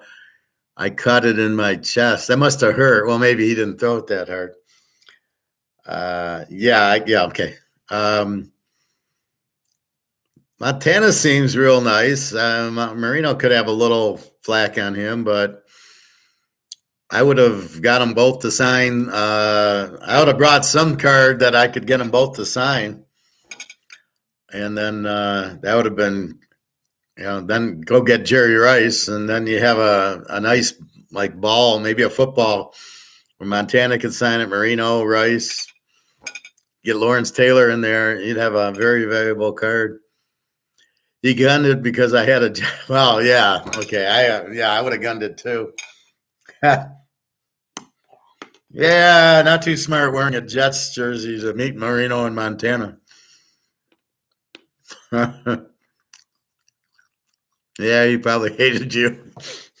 What the fuck you wearing a Jets jersey? Yeah, you needed a Joe Namath signature there. That could have been interesting. You get Namath, Marino, Montana, Rice. You'd have something there. But the idea is, whatever you're doing, you understand why you're doing it. I think that's the basics of this class. That's why I call it a class. I don't want to hear people bringing in bets because I don't want you to misread it thinking it's my bet and then you lose and you're like, Teaserking, what the fuck did you do? That's why I really don't like when people come in with their own picks. So put it like this. This guy came on a couple of weeks ago and he says, oh, I got inside information. Baltimore is going to kill Kansas City. And I deleted him because my bet was Kansas City is the dog, and Kansas City won easily. And I don't want anybody looking at that. I don't want your opinion on here unless you can explain it the way I explain it to that level. I don't want your pick. This isn't about taking other people's picks. It's about picking winners. It's about understanding what to look for and how to pick them. So I don't really, that's the only people, because I want interaction. That's the only person I will kick off and they keep doing it. And it was like, that's not what this is about. But this is about you. It's about training you to think. When I was in my interview and I asked the guy, do you know why gold's at 2,000 an ounce? And he said, no. And I almost walked out at that point going, well, you're not a guy I want to work for. It's a two-way street. Do they want to hire your skill, and do you want to work for them? I don't want to work for a guy who doesn't understand gold. I want to work for a guy who does. That shows me he's intelligent and he thinks. This guy, no, I don't. And I explained it to him, and I still didn't get the job. And that's why I think he used me for some of the questions he asked. How do you do a budget? I'm like, you're the CFO. You don't know how to do a budget? And I worked 4 years at Mercedes, and you don't think I know how to do a budget? Really? That's where I get at Mercedes. You don't stay at Mercedes if you don't know what you're doing. That's the first thing you got to understand. I worked there 4 fucking years, and I'd still be there if COVID didn't hit. So I got very unlucky that I had a good job that I liked, and COVID hits. But that's the first thing you should ask is, why is gold 2,000? What's going on? Why isn't gold going up? Why is Fritos going up but gold isn't? That's what I'm trying to get you to understand in the class, is to think I can help you, but I'm not always there. You're out. You see a nice girl. You want to go, what card do I buy? Should I buy gold? What do I do with my money? And you should be able to answer those questions on your own. But as much as I can help you, poker, you'll know if some guy's watching the TV, you want to fold. I can give you that much. You always want to say, why? Why are you all in poker? Why would you go all in? And usually it's because you don't want me to call, right? If you turn the tables and you got 4 aces, are you going all in? Never. You're never going all in with 4 aces unless you're calling it all in. And that's happened to me. The flop, I have a pair of 8s. The flop comes 8-8 king. And, all in call, all in. So it's up to me. Of course, I'm all in. I got the nuts.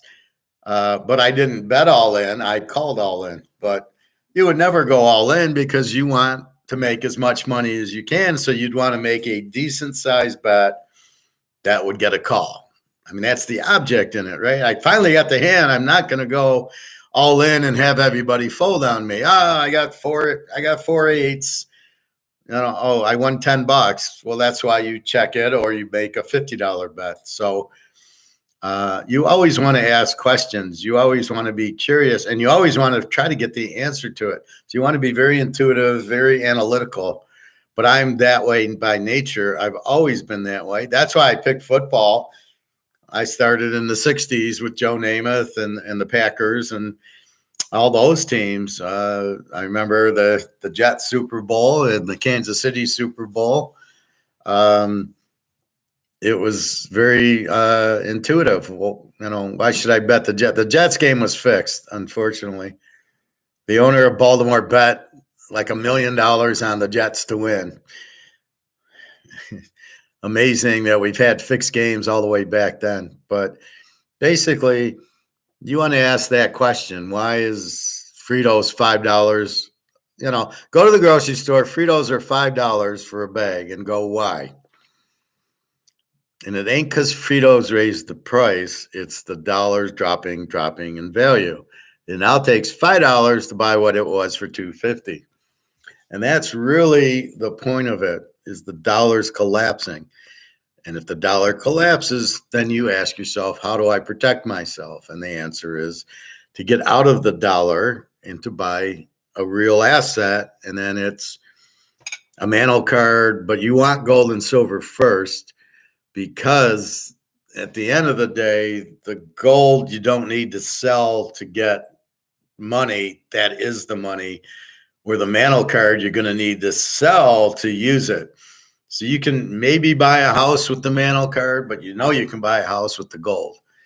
And probably you're going to have to sell the mantle to get the gold, but it'll be priced in gold. So let's say it's $500,000 for the PSA 9 mantle. Well, we see it's $60,000 for that one mantle card. PSA 9, 1965, $60,000 turns into an ounce of gold. So you sell it, you get an ounce of gold, and then you figure out what to do with it. So that's what will happen. But you want the gold and silver first, because that is money, and that's where money's headed. That'll be the medium of exchange. So you've got to just use your analytics, use your mind, and say, why? Why is this? Why is that? And that's what I'm doing here. But like Bobby gets me, and Ron gets me, and Nick gets me. Some of the people don't get me. They don't understand. They're at a lower level, and they just want the pick. Give me the fucking pick in the game. And you give them the pick, but do you just listen to other shows and you just bet those picks to have action? Maybe you're trying to win money, or for whatever reason you're gambling. I gamble to win. I do everything to win. I'm either going to win or lose. There's no, I'm going to play poker at the casino for fun. I don't do that. You can't do that. And I've had conversation with people that'll go, I don't understand how you can play to win. And you can win $10. I don't understand that.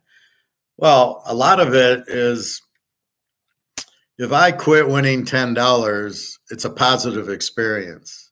I'm on a winning streak. The fact I won 10 or 100 it's meaningless. Did I win or did I lose? And if I won, then I am confident and I come back next time and I'm on a winning streak. I don't care how much I won, but that's all I could win. Or I don't feel lucky, so I get up and leave. But the fact I quit up $10 or 50 or 100, I'm a winner. I walked away winning. That's the idea. That's the mentality and the psychology of I won, right? You don't care if KC wins the game by a field goal or by 20 today. They don't care. They won the Super Bowl. It's not by how many. And that's kind of the same thing winning at the casino or in any investment. If it's stocks, if it's cards, if it's poker, even if it's girls, you get a date with her, you don't have sex with her that day, but maybe next time, but you got the play, right? And that's the idea. And then are you only dating the girl for sex, or are you dating the girl for other, for more stuff? Usually I try to do it for more stuff. If I want sex only, I'll go to Amsterdam or Vegas. And but usually I want I want to be able to go to dinner and talk about gold and silver, have a good conversation, and do more than that. I be using your idea now. Oh, I bet he's using your idea now. How much do you think your necklace is worth these days? My necklace is worth 3/4 of an ounce of gold. I went and sold my wedding ring, and I had a bracelet, and I went to Tappers, which is the high-end gold store, and asked them what it's worth. And then I went to my gold guy where I buy my gold, and where they screw you is because this is 18 karat gold because it was bought in the 90s. Now it's 14 karat gold. So this is exactly 1 ounce of gold. So gold was $250 an ounce. 1995, I graduate. I go buy the class ring. It's $900. It's not gold. I said, fuck that. I go to the jewelers. This was $500. And I go, okay, this makes sense. And I'm buying gold, which I learned is the play, right? And so it was $500. So it was like $250 for an ounce. So I thought I had 2 ounces of gold. This is where they screw you. This is not. This is 1 ounce. So then going to Tappers, the high-end jewelry store, they said, well, it's worth 18 carats is 24 carats in an ounce is worth 3/4 of an ounce. So if gold's 3,000, this will be worth 2,000 because even though it's an ounce, it's not a pure 999 ounce. It's an 18 karat ounce. So in other words, they're saying, well, there's not just gold in here. There's other material. So 18 carats of gold out of 24. So this is 1 ounce of 3/4 of it is gold, and 1/4 might be brass or copper or something. So as the ounce goes up, so at 3,000, this is worth 2,000. Now gold's at 2,000. This is worth 3/4, worth 1,500. Now, again, I bought it for $5, but I thought I had 2 ounces. I only have 1 ounce here. So you get ripped off. That's why I don't recommend jewelry. Yeah, you buy your wife, obviously a diamond ring, and you buy a little jewelry for her. But really, jewelry is a Ponzi scheme. It's really you'll pay way more than it's worth because you're paying for the artist and them to make it.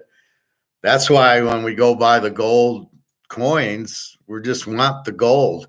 We don't want the song and the dance. There's an artist that designed it, and I'm going to mark it up, and it's 18 karat. We go buy the gold.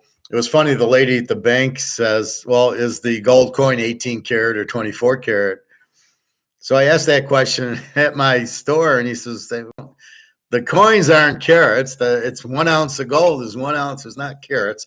The jewelry's carats because there's other materials in it. But if you're buying 1 ounce of pure gold, 999, there's nothing else in it. It's an ounce, and that's the difference. So you're not really buying carats because carats means it's 18 karat of gold, which means there's 6 carats of brass and silver and other materials in it. That's why you get it. So you're going to pay more than the ounce of gold for it.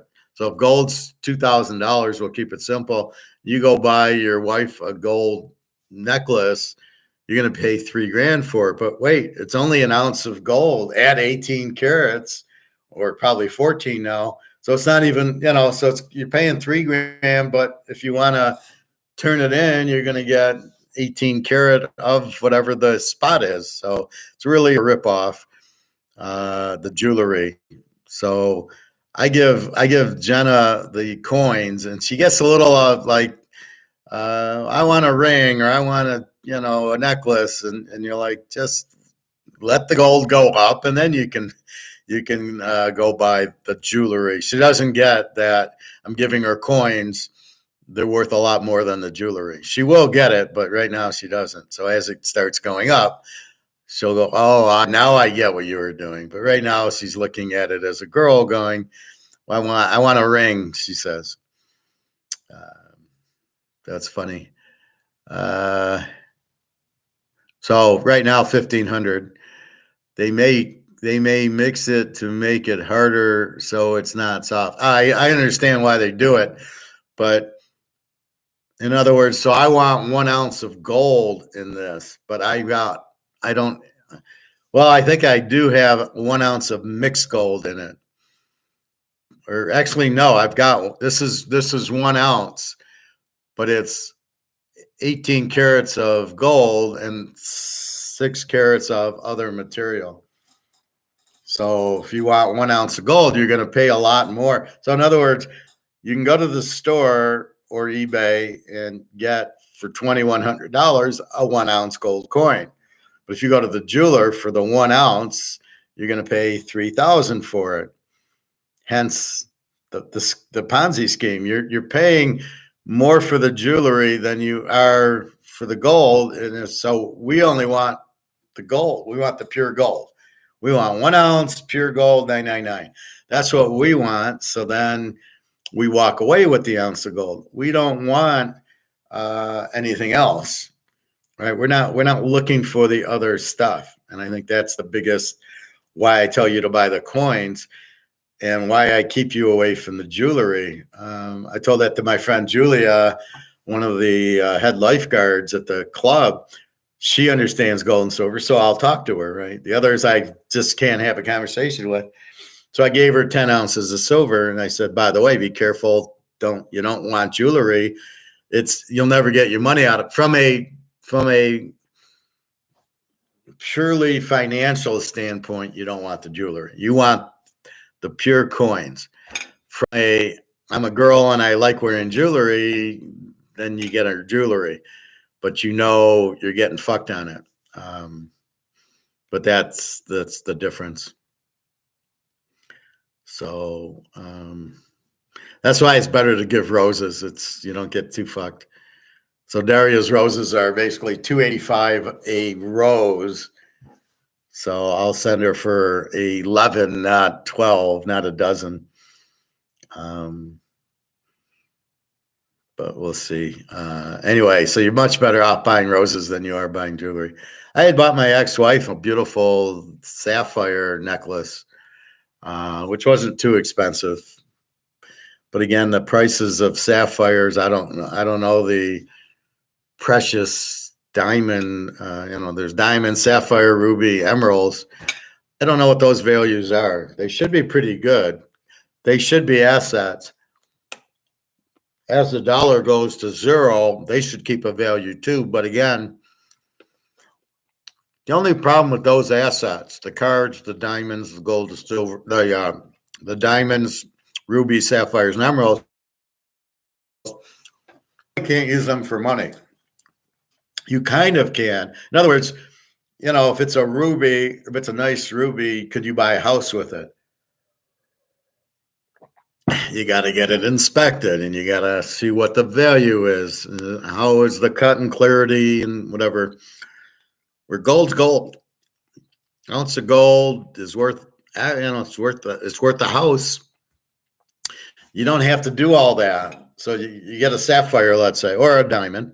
I've been asked that before too.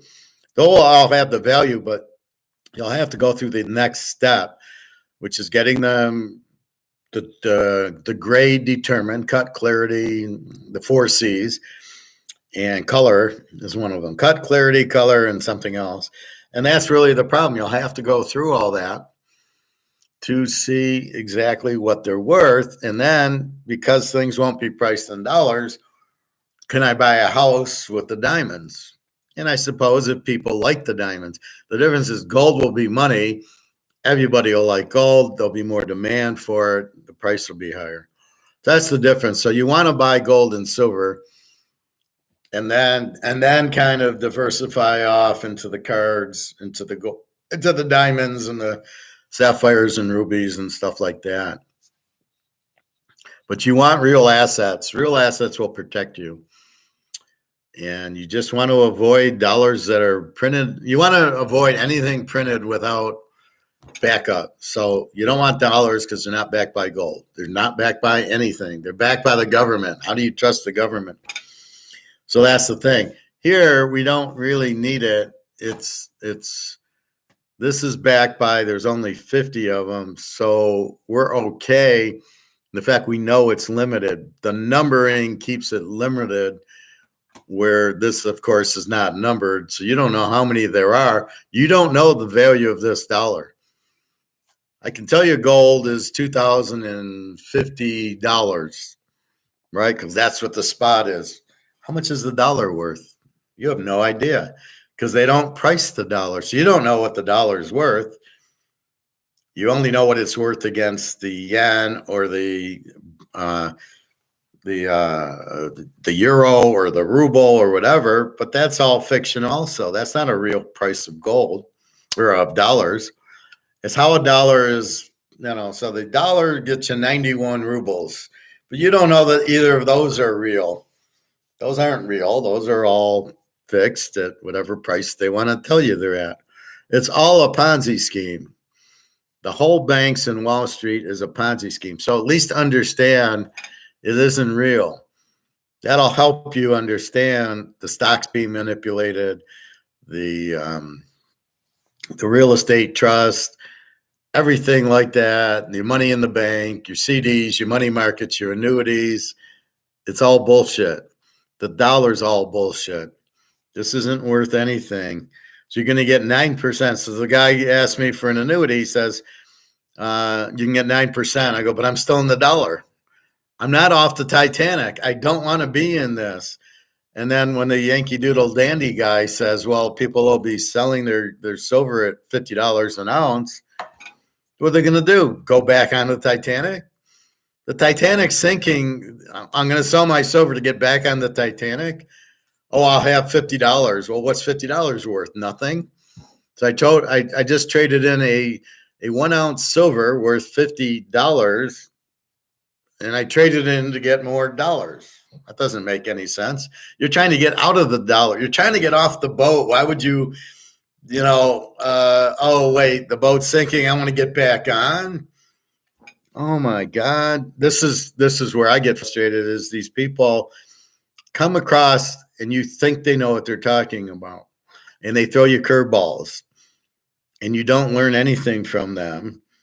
You actually learn less because you then get confused. You think he knows what he's talking about. Peter Schiff, they don't know what they're talking. They're not economists. They're salesmen.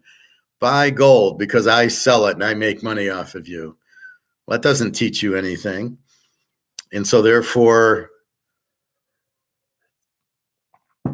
you don't understand the why. I'm buying it because Peter Schiff said I should.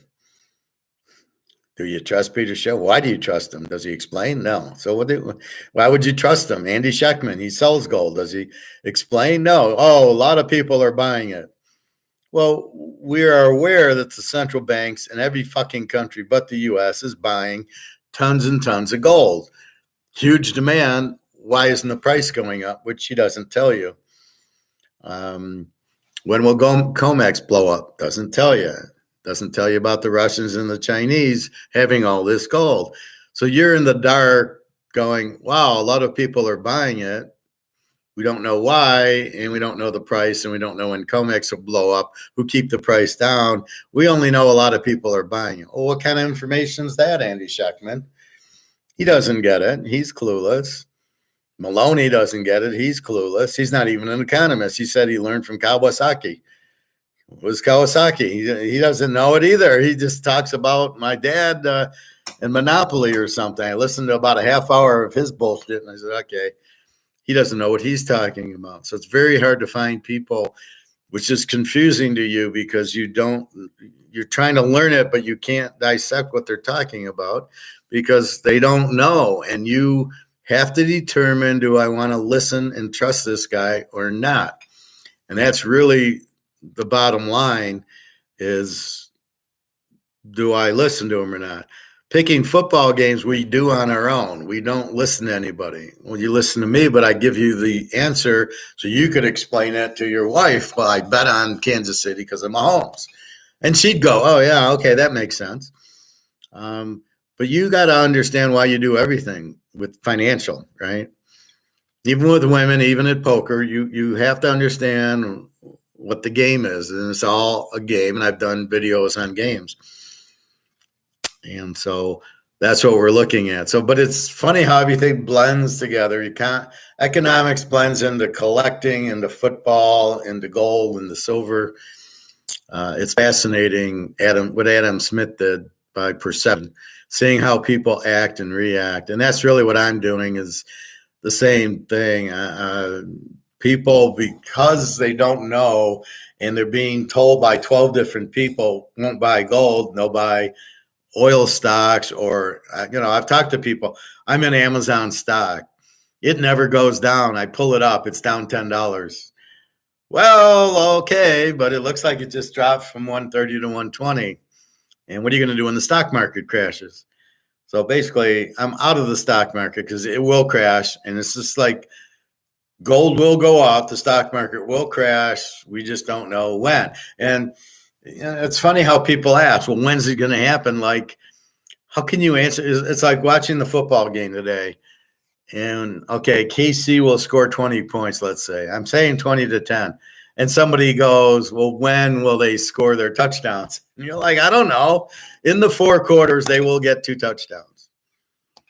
That's all I can tell you. I can't tell you, oh, it'll be the 8-minute mark of the second quarter.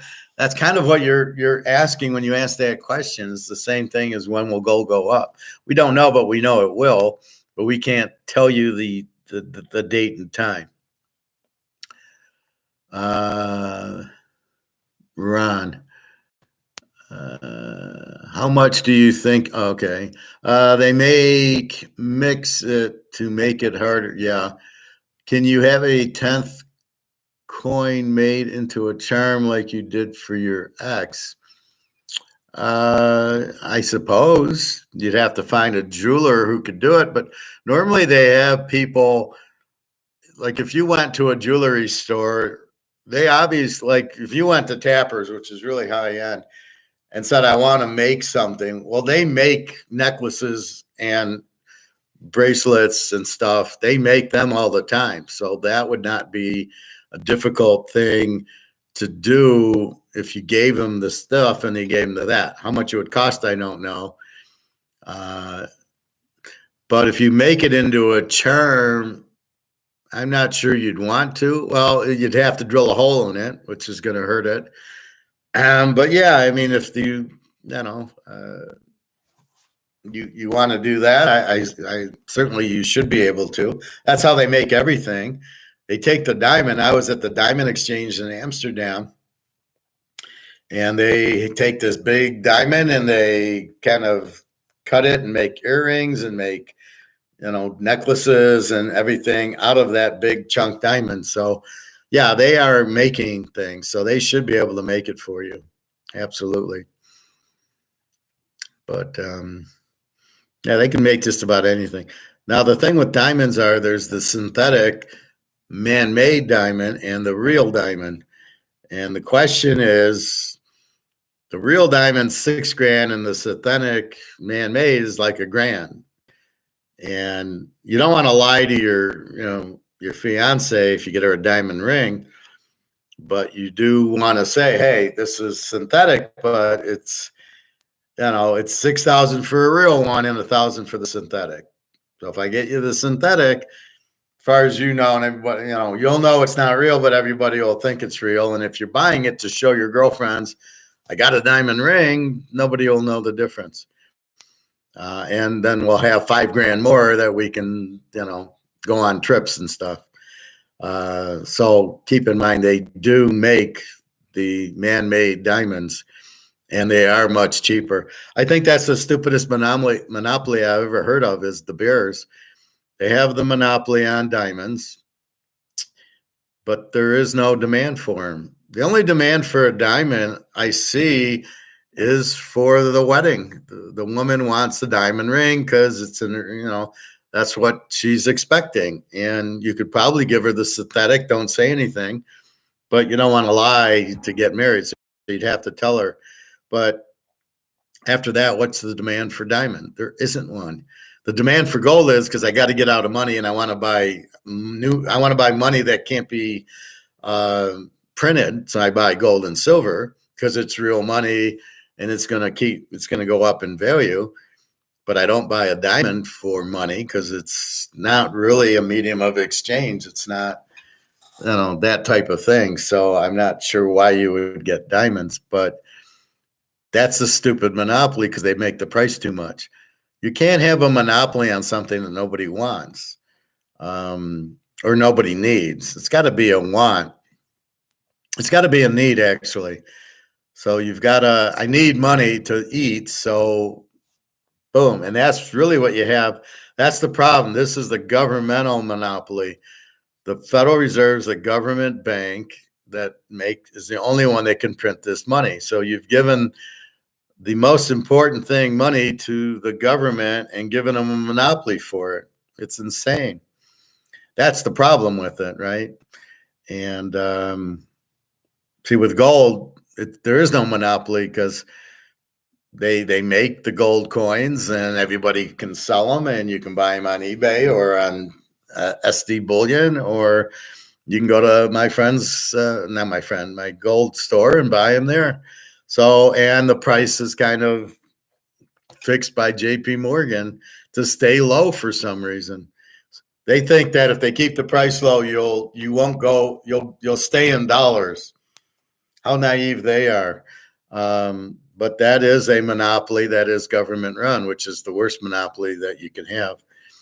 But in diamonds, the monopoly, but it doesn't, it's stupid because you don't need diamonds. So I'm not going to buy it. Oh, it's too expensive. I won't buy it. I don't need it. So if I was the Bears, I would make diamonds $1,000 a diamond and increase. Then nobody would buy the material diamond, the man-made one. They'd all buy the real diamond. And otherwise, the fact you're $6,000 for real diamond doesn't mean anything because it's only meant for the wedding. That's it. It's the only reason you have real diamonds is for the wedding. If the wife is that hell-bent on that, but if you can talk to the wife and saying, "Look, I'll get the man-made one for $1,000, and then the other $5,000 we'll go on a vacation. I'll buy you a fur coat. I can do a lot more with it than just that." And then they can go, "Yeah, okay, that makes sense." And most women would agree to that. "Oh, you're going to buy me a fur coat and a man-made diamond so I could show my girlfriends I got a diamond ring." Because does she really care she's got a diamond? I don't know. I think she's happy if somebody wants to marry her. I think she's happy. I think they think about that a lot. I want to be taken care of and with the man. I think the fact you get her a diamond ring, maybe that shows how much you love her. But if you're going to marry her, I think that shows how much you love her too. Ron, I just watched the series on Netflix about a diamond heist. I haven't heard about that one. I'll have to check that out. I like the money heist where they rob all the gold. That's what I like about it is the professor because he always has plan B. If this happens, then I'll do this. If that happens, I'll do that. And I'll trade the gold in for what was it, brass, and I'll bring it back, brass trinkets, and then you'll never get the gold, but I'll tell everybody we got brass, you got brass if you don't let us out. And that was the beauty of his plan. So even though he gave him brass, he said, I'll tell everybody you don't have gold and you'll shrink. So he's blackmailing him. But it was a beautiful plan. And that was the key to it. And I'll have to watch this Diamond. I think I saw it's like an hour and a half or something. I'll have to watch it. I didn't really like the Berlin one that they did where he steals diamonds. It was like 8 parts taking from Money Heist. He was one of the characters. And my question was, where's the professor in Tokyo? Why aren't they in it? I thought you killed Tokyo. I thought was ridiculous. She was a very popular character. And the professor is the best. So how you have Berlin and you don't have the professor in it is absolutely stupid. You should do one on the professor. Would have made more sense than doing it on Berlin or have them both together robbing. But just to have the Berlin and all these new people, you're like, I just got used to, all the characters on Money Heist who I want to see. I don't know why they ended the show. They should have went farther and do another heist than ending it. And then it's the same thing. You don't want to see it end like that. And then here you do a takeoff, but you don't have some of the characters. Made no sense either. I got to get used to these characters now, but I like those characters. So it's like rooting for the 49ers, and then here comes Buffalo. Now I got to start rooting for Buffalo. No, I like the Niners. I like Joe Montana. I want to root for him. So I think that's a big part of it. A few more minutes, then I got to go to the pool and soak my foot. It's still a little tentative today, but then the game's not on till 6:30. This is what ruins today. It's like, okay, I got to now eat at 5 so I can 6:30 the game. I got a steak. I got some fried chicken from Kroger's because I had to go get my prescription. It's really terrible. I mean, I pull all this fried skin off of it and just eat the chicken. But it's funny how they make it with all this fry, and you peel off the skin, and there's like this much chicken on it. So you think they're big pieces. So I'll have a little of that. I got to make an omelet. And I took my medicine. So I'll tell you that one medicine really gets you tired. Anyway, so again, KC 20-10. Their defense is very strong, and Mahomes will get you 20.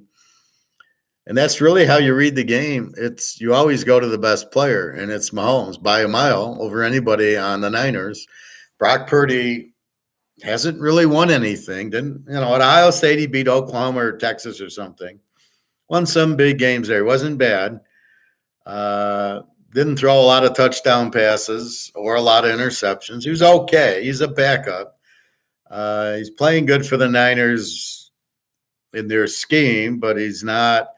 If you put him on the Giants, I don't know that he'd be great. Where Mahomes would be great on any team, I'm not sure Purdy would be great on any team. I think it's the proper scheme. So, like Mahomes, their defense very strong. See, they got a really strong defense that people don't. You think of Mahomes, you think of Kansas City, you think of Mahomes, you think of offense, but that's why we like the under, or I like the under anyway today. But Kansas City and 8, what a joke that is. And I see the spread still sitting at 247.5.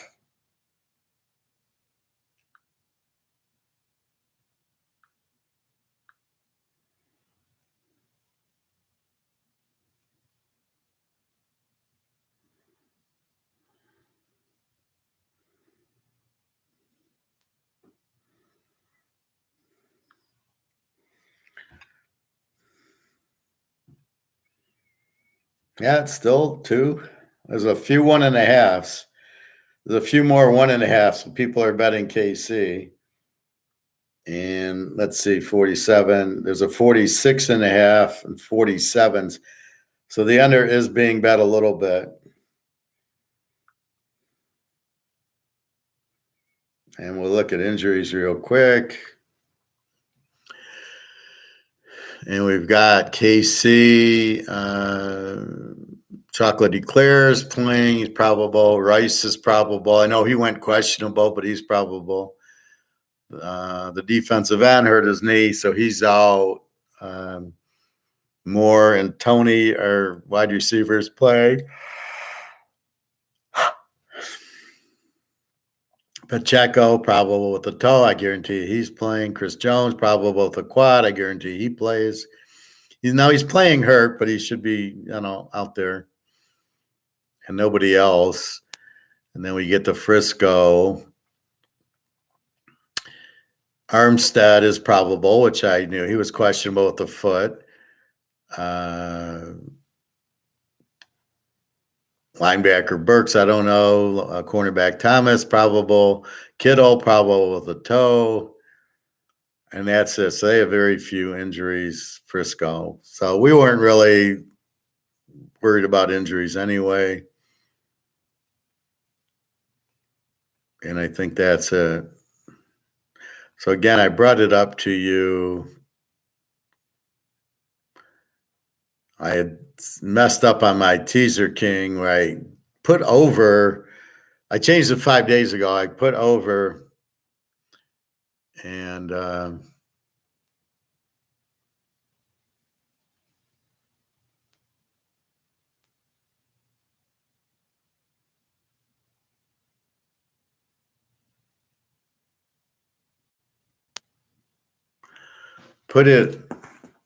I put over, but I meant under, and I showed 48 going down to 54. So if you understand it, you would have bet it under, but I haven't gotten any emails on it. So I think people understood that I was going under. Plus I say it here, so you pretty much know what's going on. I think it was 2 brothers take over the diamond business for their dad. The one brother knows how to turn a fresh diamond into a cut version. Can't think of the name, though. I'll check it out. I know that one of the problems that the diamond industry has with the bears, like Russia has this huge diamond supply they've discovered. And if they want it, they got to cut. So you got a big diamond, you cut it into rings and earrings and necklaces. So you take it from the bulk into pieces, but you need a cutter for that. And the bears won't allow the other cutters to cut for Russia. So Russia has to figure out a way to cut the diamonds from, I guess, a diamond mine that they've discovered.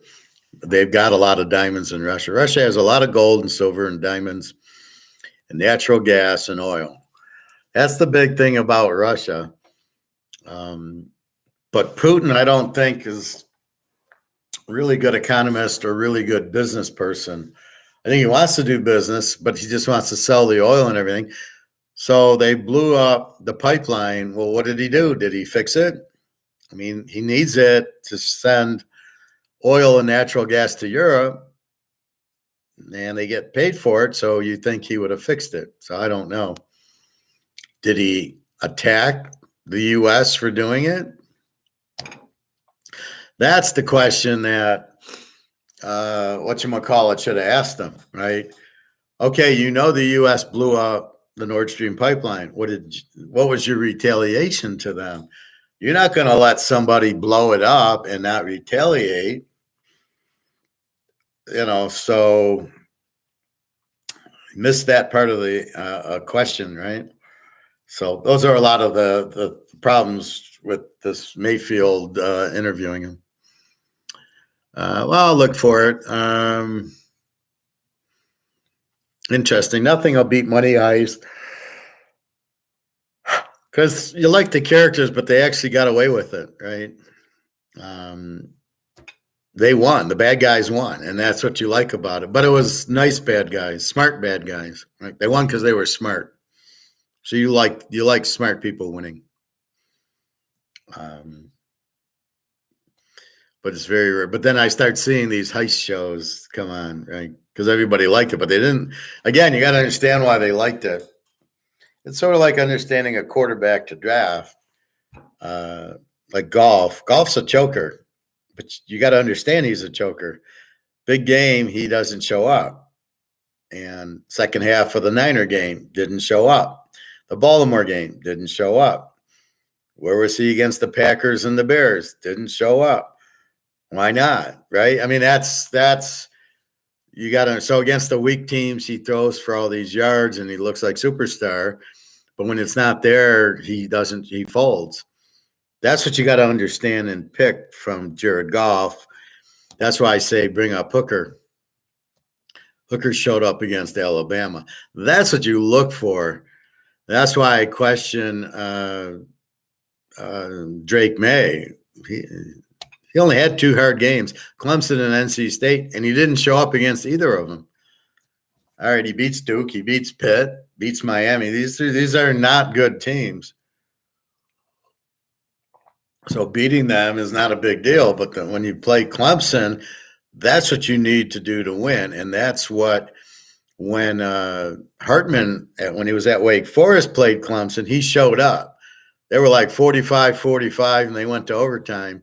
And nobody does that to Clemson's defense. So that's why I like Hartman. He showed up against a very good Clemson team. At Notre Dame, the offense was terrible. He did show up against Ohio State, but it wasn't his fault. They ran it too much. And, a couple other the Louisville loss, I can't explain that. But he showed up against Duke and got the win. So he's played well in big games. USC, they killed him, but USC didn't have a defense. Greg John, you there or you're not there? Welcome. I'm going to leave very shortly because they closed the pool at 4:30 and it's 2:30, so I am getting out of here shortly. So we have the game at 6:30. Enjoy your dinners. I would assume you're going to eat by 5 or maybe have some refreshment during the game. It's okay. You just take a fast on Monday. It's funny. I went to the doctor's yesterday for my foot and he gives me the Colts. I said, why are you here? I said, to refill it. I didn't like that they made me come in to refill it. And the doctor really didn't do anything. He talked to me about it. I already knew I had gout. All I wanted to do was refill the prescription, which they should just do over the phone. It shouldn't be a big deal. So I went in. They said, well, it's going to cost you $135. So I go to the doctor. It's ridiculous. All I want is the refill. So he only charged me $45 to go in to get to get looked at to get the prescription. But the best part, my blood pressure 120/87, I was like ecstatic. And that shows you that 65-hour fast, it works. But again, then I got the prescription, and then I went to the pool, and then I got the prescription refilled. But it knocked me out. I was watching Meet Joe Black last night, and after 10 minutes, I was asleep because it was just very strong, the culture chain. My foot was a little better. I woke up this morning, it was hurting a little. I took another. You're supposed to take 2 a day, so I'll take 1 tonight when I want to go to sleep, but after the game. But so I took 1 and I went back to sleep till 10:30. Anyway, enjoy the game, and that's all I can say. Greg and John, have a nice day. Bobby Bo, where are you today? Mr. Royce, have a good time. Now, I do like and appreciate your questions. I have looked into your buying the tip thing, but I can't figure it out. I think I might actually have to be in the buying of the YouTube channel or something to get it. But I do see some people with the little dollar sign. But you can send me a tip through Teaserking. I will accept it. I get a lot of tips through Teaserking. I don't know why, like somebody will buy the college and give me $200, but there is no college now. And so I'll say, what's this? Well, it's a tip. You made me a lot of money this year. So I have a lot of people who don't necessarily buy from me, who believe me, watch my picks. And as hot as I was the last 7-8 weeks of college and pro, I made a lot of people a lot of money, especially people that have been. I got people that have been with me for 4 or 5 years. That's really the test that shows you're good, is you can consistently, you understand what you're looking for, and you are able to pick the winners. And like I said, in the last 2 years, the over-unders are just incredible. As the team gets worse, because you don't know Carolina and Indy and all of those teams, the turnover in coaches and quarterbacks turns it into over or under. And as you get about 5 weeks in and you realize the team's makeup, you're then able to really pick the overs and unders. Or like we did with Colorado this year. We didn't know what to do with them the first week, but by week 3 or 4, we knew they were an over team. And I wish I had that Colorado State bet back, because I would bet them over, because Colorado State was an over, and we know Colorado was. I would have bet that game over, but I didn't know Colorado, what they were yet. But then after about another week or two, we knew Colorado was an over team. And once we knew that, we were betting them over. The only loss I had after that was against Oregon, where they lost 44-6. And then that led me into be careful with Oregon with this strong defense. But anyway, yeah, feel free to give me tips. I don't mind. But yeah, so red hot, 11-1 in the playoffs. Again, we got KC and the under. Hopefully that wins for us, and we can go 13-1 for the playoffs, which I would love to do. And it's all documented. It's all on video. You know what the score I pick. You know what the games I pick. It's right here. I can't fabricate it. They're all dated today or last week or the week before. That's why I do it, because there's a lot of Madoffs out there, and they will lie and cheat, and I don't, and I won't. So basically, I'm strong enough to know what to do. Anyway, so good. Have a good day. Enjoy the game. It's 2:30, so I got time to go to the pool and do a little walk in the cool and a little hot tub, and off I go. So have a good time, everybody, today. Enjoy the game. Hopefully it's 20-10 KC, which would be wonderful.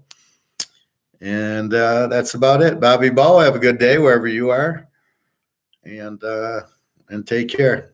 All right, everybody.